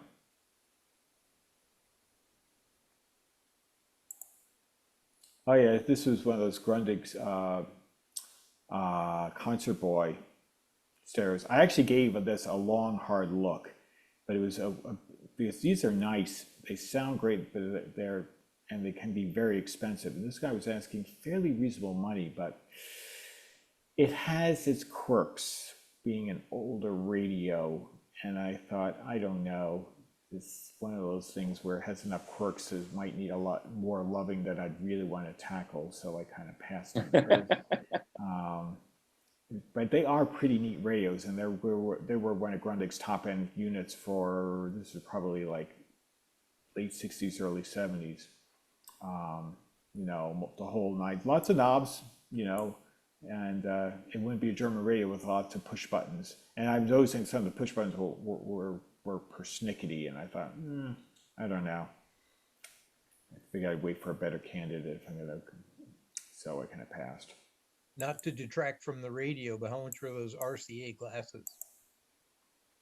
You know, I forget, and I almost bought one, and I forgot what it was. I'm sorry about that, Noah, but I just do not remember. But I was very tempted to That'd get be one. pretty cool to just, you know, kind of have a little cocktail in one of those while you're on a Zoom call. That is true. In retrospect, I probably should have bought one, but I just remember it was a set where they're selling them individually. It just doesn't jump at me right now. Lots of tubes, sort of like Tom Scarpelli. Like HP power supplies maybe in the back there. That could be. So we can get in a little bit closer. Yeah, there you go. Good eye. IBM. Well, he knows his HP. He saw that way in the distance. I, you know, that look. Oh, I sold 100 of those. You know, it's got that look. Does have that look. Oh, just a little. The 500D. 500D. Long distance. Now I'll let you guys in there. Well, I'll fill you in there. Greg, you might know this, but I'll share something with you. When it comes to these transistors, you find the 500 and the 500D. Any radio you see like this and it's got the words long distance on the front of it means it's an A transistor. The 7 transistors didn't have that. Oh. So the A transistors, you know, it's kind of like you know, Spinal Tap again. Well, you know, my Marshall can go up to 11, kind of thing. But to have that extra transistor in there gives it a little more oomph in the audio. Mm-hmm. That's good to know. They're great transistor radios. I love them radios. Mm-hmm. Got to have at least one though, guys. Really, don't be a hoarder like me. Just get one and you'll be happy. I'll bear that in mind. Look for the long distance. There's a couple other that's the Royal 16, I think. Let's see. I can't see the mouse. Cute little radio from, I think it's 67 or 68. The one on the left. I think they're both Royal 16s. Oh, okay.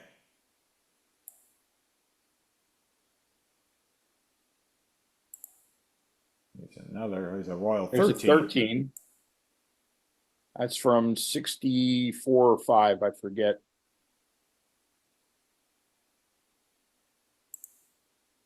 Oh, switch gears, and here's a nice focus. Oh, everybody's got to have one of these. Yeah. 3810. 3810.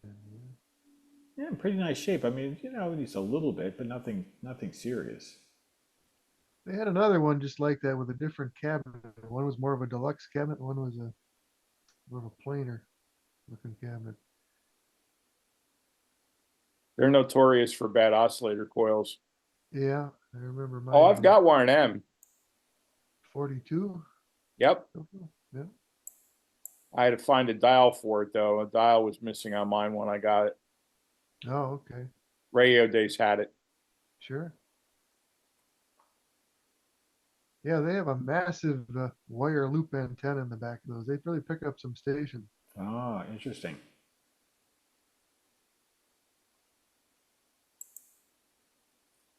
Ooh, airline. Yeah, this is a Stuart Warner, right? Is it Stuart Warner? No, no, what's the W? That's, Airline. Down in it's Texas, airline. That's right. It's Texas, airline. that would be a Whataburger radio. For some reason I was thinking, Whataburger. It's got the Whataburger logo on there. They got the big W. dial, it was only $50, which is not ridiculous. That's right. Yeah, you're right. It is airline. Yeah, nice radio. There's a synchro phase, grebe. Yeah, it's a grebe. Grebe. Yep. Yeah, there was one, a very nice one at the one of our Nevic shows a year or two ago that Adam bought. He was quite delighted. He grabbed it and ran with it. It was really quite nice. I thought that I liked the cabinet color. It's actually a very attractive piece. Yeah. You know, and the cards all there and good condition. I thought, okay, that's worth something. Richmond Hill, New York. Yeah, which is Queens. Richmond. I thought Richmond Hill was Staten Island. Oh, no, it's Port Richmond. I thought, I mean, I could be wrong. I thought Richmond Hills, I thought it was, I'd have to look that up. I'll have to look. Here, let me look this up. It's Richmond. Maybe I'm having a senior moment. My apologies, John. Oh, I could be as equal as one of us could be.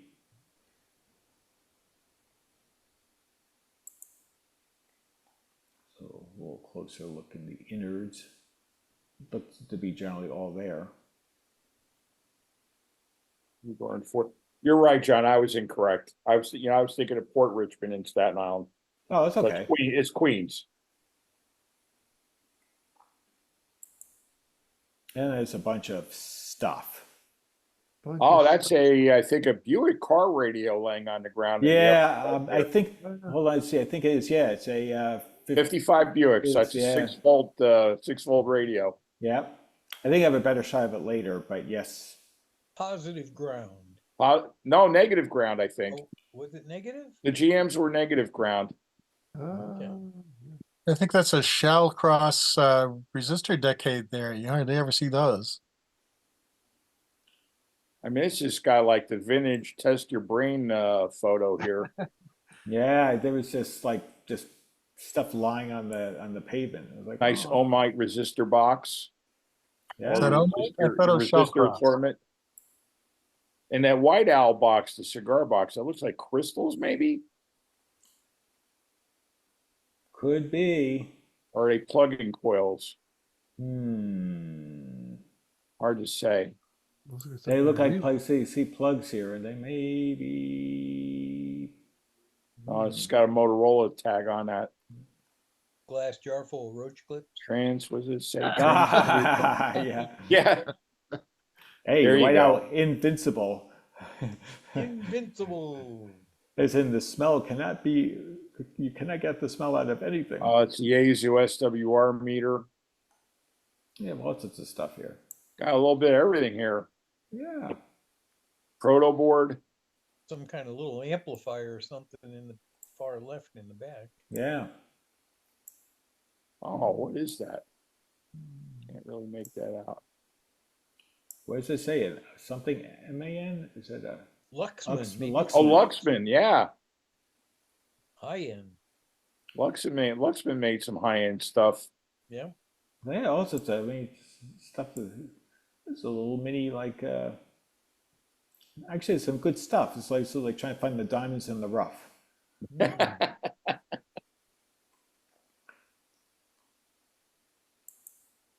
Yeah, here's There's an airline. It's a nice AM/FM radio. Really quite nice shape. With That one's AFC. clean. With AFC, it's clean. It's got AFC, power steering, power And brakes. you get to turn it off. Why do you want to turn off the AFC? I don't.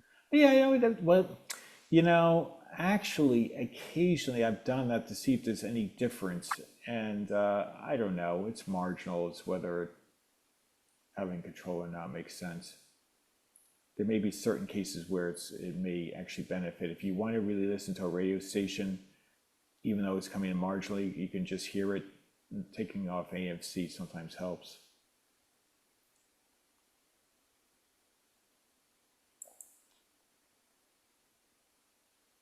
CES CES Columbia. Columbia. Look at that. That's different. It looks like it's in Plascon too. That does look quite Might be unusual. styrene, but it could be Plascon, I guess. Look at that. I thought I've never seen one of those before. Big chrome loop. Big foam, yeah. Anodized gold needle. Yeah. No, it's like baking the 50s. Screams the 50s. Exactly. Yeah.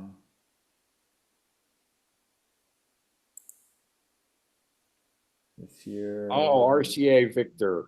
Yeah, there we Well, go. AA. My parents had that radio in white in the kitchen that I grew up in.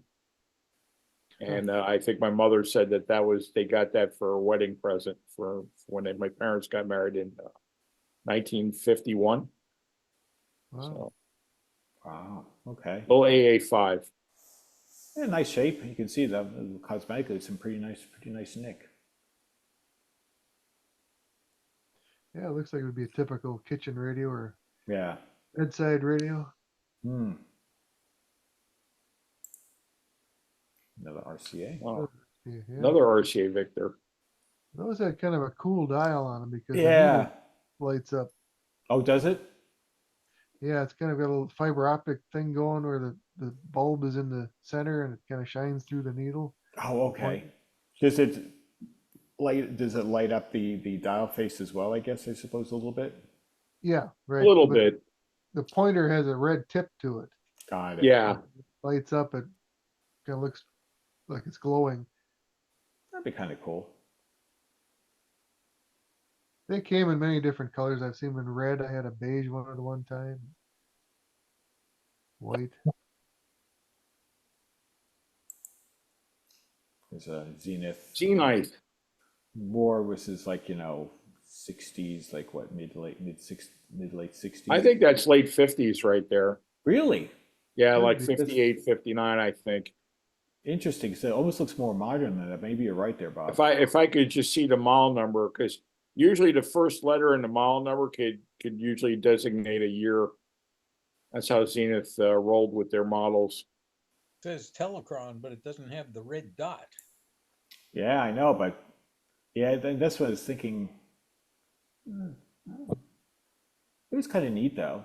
I mean, it may well be exactly what you're saying there, Bob. It's a nice shape, actually. Clean. Yeah. Sort of nice contrast with the black, a little bit of, and the sort of looks like pale yellow or something like that. They're nice and clean. Yeah. Here's a Philco kind of. Helico. That's different.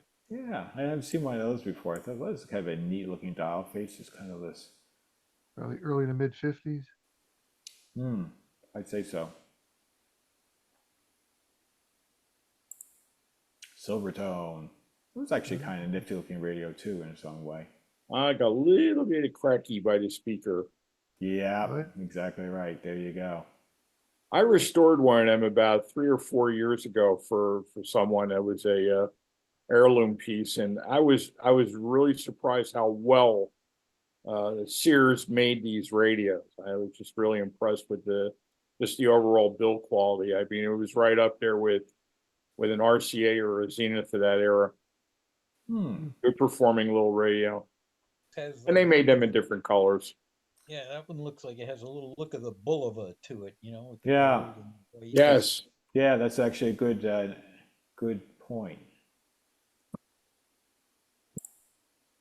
Oh, this is nice. I think That's a Silvertone, I think. Yeah, I think it is. Yeah, what a terrific looking radio. I think this one Those are works nice too. With the eye tube up on What did that top. number say? $60? I just caught that real quick out of my eye there. That little. Yeah, $60. Right. Well, that's a Yeah, bargain. that's a bargain right there. It is. I Bigger- believe The bigger me. they are, the cheaper they are. Yeah, yeah. That's true.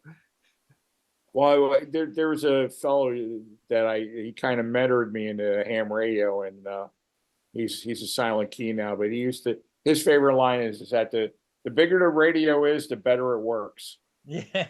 That was always his line.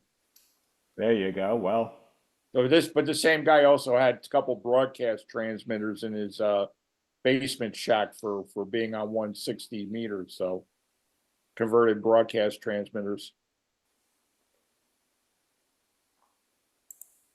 That was a little closer, more close. Yeah, definitely silver tone. Nice, very handsome dial face. I've got the table model like that. I think it's a 4565. It might be the model number. It's got that same dial on it. Yeah, I love it. It's just really attractive. The silver tone always had nice dial faces. As I remember, this radio worked. Well, yeah. Oh God, that's Yeah, it's a steel. better. Yeah. There's a It's late RCA. 50s RCA Victor here. Yeah. Pretty cool. Black with gold, classic 50s style. Screams DeSoto adventurer. Yeah, right?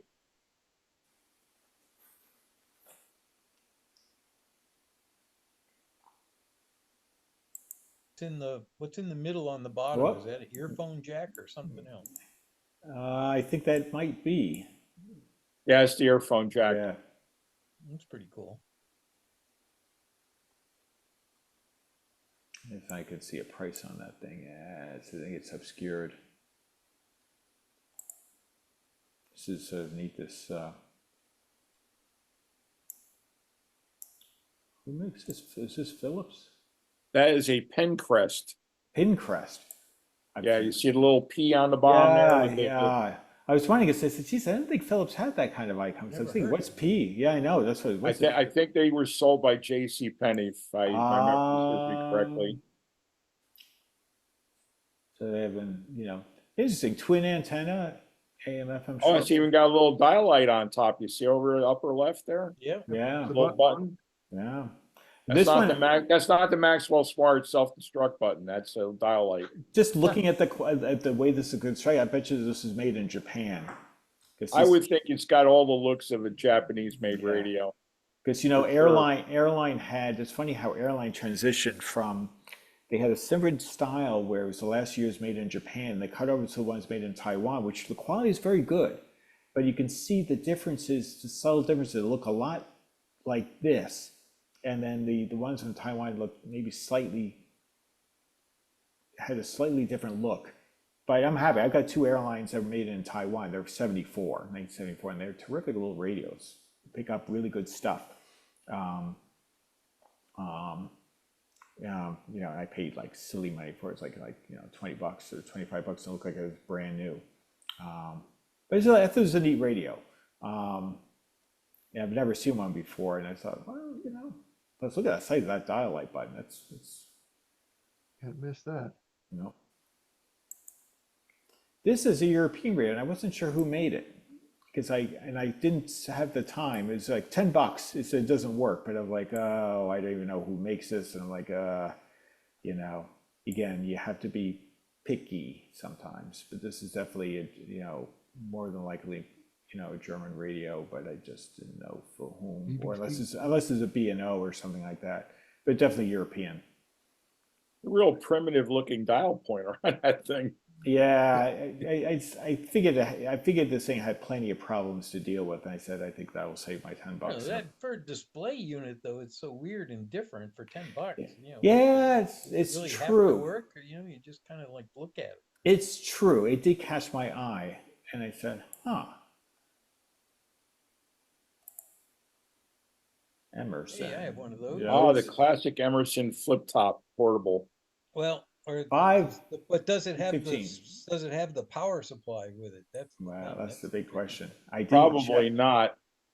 I've got the power The supply. big built problem into the with power these cord. is that lid is also the on-off switch. Yep. Yep. And if they get too warped, now that one's got a little bit of a warp to it, but Yeah. it probably closes. So that aspect of it's probably okay.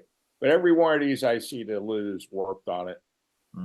Well, For if it's $15, plastic, I'd take a chance on that. yeah, it was not. And chance I like on anything that you wouldn't surprise if you could have had it for 10. And even if you couldn't find a plug to it or whatever, you could always just run it off of a battery pack, and it'll be fine. Another RCA. Ah, the BP10. The RCA. RCA. I think I just saw a guy do a video on this not too long ago. These are Jason. These are cheap transistors, because they're like $10. It obviously needs work, but in good condition cosmetically. Marlboro. 15 Boy, that bucks radio each. looked like it fell off the horse though, too, didn't it? Yeah, It looked like it was smoking and listening to that radio there. I think that's the whole point of it. It has the feel, the look and feel, Except and the look and the probably feel. the smell too, probably. Yes, Nicotine stains. Yeah, exactly. yes. Zenith. Ah, yes. I forget Yeah. the model number of that, but that's actually kind of a cool little radio. Yeah, AM, FM, nice little, Leatherette cabinet. Trying to remember what year. I think that's 60 or 61. oh, that old. Oh, yeah. Yeah. Wow. Yeah, it's nice condition. You can see some cleaning up, and you could actually have a pretty nice little radio. I think that was Zenith's follow-up after they made the Royal 2000. And that was kind of like the next in line after that. And this one was significantly lighter and smaller.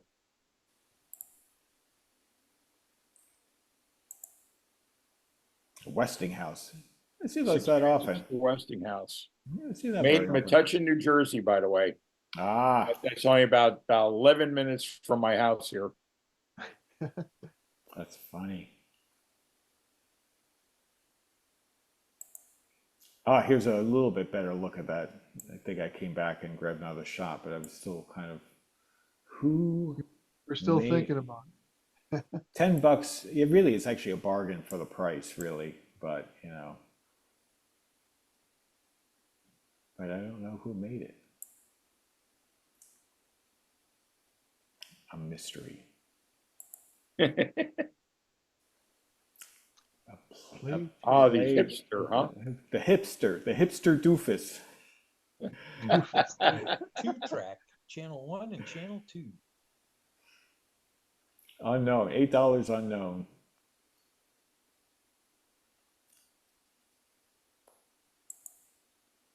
There we go. We went from the hipster to the powerizer. The powerizer. Look at that. It's Radio got a, receptor company. Globe tubes in there. look at the size of this beast. I thought it was pretty nifty. Just the look. I can just picture Vincent Price trying exactly. to go, with a pair of like electrodes going after some young girl with this box. Right. You had to have, and of course, behind you need to have a Jacob's ladder for the full effect. Yes. Frankenstein's portable power supply. Wow. Yeah. Endorsed by Frankenstein. I love these things. It connects into his bolts. Underwriters Laboratories, Oh man. Another RCA. Yeah, It's RCA like Victor made a there's the million of United those States, things. and then there's everyone else, because everyone else is foreign. That's right. Yeah, exactly. Us and them. I should have said that. Us and them.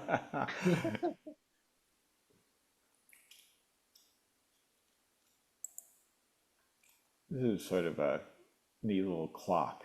Ever hot? Ever hot? Everhot timer clock.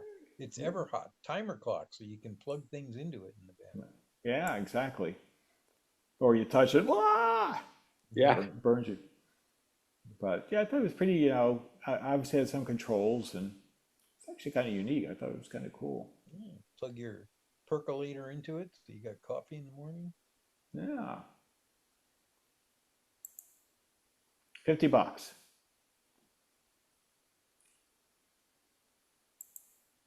Oh, that was again. I'm sorry for the repeat. Oh, cool. Again. Yeah, that's the same radio. Back to the favorite. Sorry, I somehow must have thought I forgot I took the photo. Here we go. Yeah, skip that. Here's a silver tone. Ah, yes. I am. Metal Is that the cabinet. metal one? Yes. Yes, I Yeah, think I it have is. Little 4-tube silver tone. Yeah, Yeah. I got one of those. I have it in the garage because it looks like a battery charger. Yeah. In the shatterproof cabinet. Right. Yes. There it is. You get a close up. There we go. Good. Needs love. Automatic. Sonomatic. Yeah, Yep. Sonomatic. What a beast that was. Hard to put the knobs on the end of those. The stems are gone. Yeah. I had a great aunt that had a 56 Buick that was two-tone pink and white, pink and black, Ooh. and it had literally that radio in it. Ah, Oh, wait a minute, did I say 60? I can see on the top it says 12. I forgot that the Buicks were 12. Okay. interesting. Well, they must have cut over in 55 because I think I know Ford was around 12 volts around like Well, let 5 me or say 6. this, if you're going to talk about car radios, I am looking for, and if there's one in nice condition, get a hold of me and tell me about it. If not, buy it and I'll buy it from you. Mm-hmm. 1 year only 55 Ford radio, and it was round. It had a Yeah, the round round dial. one. It Yes. went in the center of the dashboard, and they And when had you're not- when presets you're- underneath the round dial. Yeah. I would love to have one of them and just build it into like a box with a 6-volt Oh, power wow. supply. Yeah. When you're That's- not I think they'd looking for look those, so you cool. trip over those. Those are pretty common. They're all over the place. Yeah. I will keep an eye out. But I 55. forgot that I thought Buick was still 6-volt, but they went to 12 and 55. Yeah, I In think fact, I just sold a 55 Chevy radio that I had that was a Wonder Bar. Oh, I found it in a house clean out and I sold it. and I think Ford was in either 5 or 6, 55 or 6 went to 12 volts. I forgot which year it was. In 56 Ford went to 12 volt. Yeah, I know because my brother had 56 Ford, and I know that was 12 volt. I was trying to remember. And They I did think 5 or that- 6. I might be wrong, but maybe Noah could clarify. I think that Mopar went to 12 volt and 56 as well. yeah, they that's did. correct. And they I and did they went 56. they went from 55 positive ground, 6-volt positive ground in 55 to 12-volt negative ground in 56. Yep. My dad's 56 Fury is positive at 12 volt. Ah, okay. Oh, a little Oh, the old beam of light GE. They called these the beam of light because when you tuned the tuner, wherever the dial pointer was pointing, it had a red beam of light behind it Yeah. that would Yeah. follow the tuner Mhm. across the dial. Now, was it on the dial pointer itself, Bob? It was I behind think it. it was probably It was mounted behind on it. the Oh, behind it. You're saying behind the it. dial Yeah. on the bread slicer So somewhere. it's red. Ah, Yes. interesting because yeah, company places did that. I have a Stuart Warner AM clocked radio that's got the pointer, the dial lights on the pointer. So when you turn it behind it, you can see it just lights up that little quadrant of maybe like 15, 20 degrees. So you're saying sort of a red light goes along with it. Ah, red. Interesting they did red. How's it look with red? Is it I think it looks pretty cool, actually. It's kind of a neat. I think it was just kind of a neat gimmicky thing to do on an old AA5 radio there. I'm still And help the sales out a little bit. I'm still liking that red lit police band radio Greg was talking about. I think that's appropriate. That's Well, they were pretty actually- cool. They were actually doing that back in the 30s. I think the Arvin, like the Rhythm made, they had a little light behind the dial pointer too that followed it around the dial. Oh, that's kind of cool. And who made the console that it was called something like the Rainbow Radio or something like that, or Magic Dial, or I can't remember. what it was. Colorama? The what? The Colorama? I don't think that was It was it. a GE. I can't remember, but I had one. It was a pretty cool console. It wasn't that great of a radio, but it had a great dial face, but it Oh. didn't make the cut. Couldn't bring myself to ship it 2,000 miles. This was a That's a neat Philco? table. Yeah, and Yeah, the chair Philco side table, with, chair side. With the dial face right in the top. Yeah, I thought it was kind of neat. I think that was being auctioned off, if memory serves. Yeah, you see, it's a little bit of a better look at the dial faces. Not the best. Probably But the drawer pulls out and there's a phonograph in there too. I think. Wouldn't be surprised. I'm trying to remember. Did I get a photo or did I see that? No, I got this instead. Which.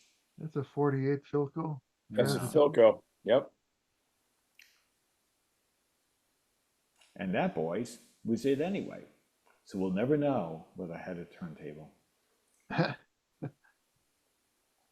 Well, Good stuff. this was a fun meeting. I appreciate everybody's individual contribution. I enjoyed the range. We covered the gamut from the modern to the old. So we actually covered, we covered a good 70 or 80 years of From stuff. mono to quadraphonic. To all sorts of stuff, including Banana records.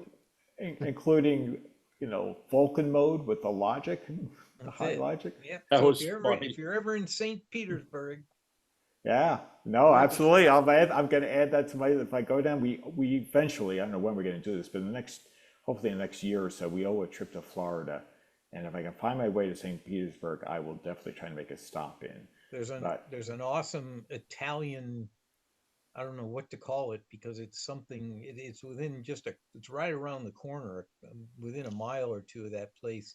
Now I can't remember the name of it, but it has everything. It's like it's a deli, it's a grocery store, it's a coffee bar, it's a gelato bar. It's everything Italian. It's I fantastic. better have a juicer bar because that's the juicer attachment. I can't So remember. they get some knife and even has a juicer attachment. That's right. But, But it's an amazing place. Got all the statuary and all that kind of stuff. So go in there and get all amped up on some Italian coffees. Cappuccino. Yeah, then go to bed. Then go to bananas. And then hit bananas. And that's when you will go bananas and spend all sorts of money and hope you have your Ford Flex with you. Actually, that's how I found bananas. I was at the Italian place, and then right across the street from the Italian place is sort of the small retail record store that is not. It's loosely associated. I don't really understand. I went into the record store that was across the street from the Italian place, and there were these up along the tops of all the record racks were some interesting old radios and phonographs. And I started talking to the people there, and they were like, "Oh, you ain't seen nothing yet. Here, take this little piece of paper." And it was a little map that was the directions on how to get to the Banana Records warehouses. And that's what, led me to it's like stopping for a coffee at the Italian place. And then like 4 hours later, I'm still at the Banana Records place, but they're all like within a mile. of Caffeine each will other. do miracles. Yeah. But well, boys, I guess I should let you guys go. Sorry for running a little bit over time, but we sort of found a way to pass time and more. Yeah, good stuff. Oh, good stuff. Well, I thoroughly enjoyed having you guys on as always, and appreciate you guys joining. And guys, have a great 2 weeks. Start enjoying some of the shows starting to come up. And our next next Zoom meeting, I think, is around May 8th, if memory serves. And it'll be just before cuts down everything, all the craziness of all the upcoming shows. So meantime, start saving your nickels and dimes, because the money, that's where you start spending the money. But at any rate, have a good 2 weeks, guys. Stay well, and we'll see you in a couple of weeks. Thank you, John. You Okay, bet. thank you. Great seeing you all. Take it easy. Good night. Good night. Take care. Bye.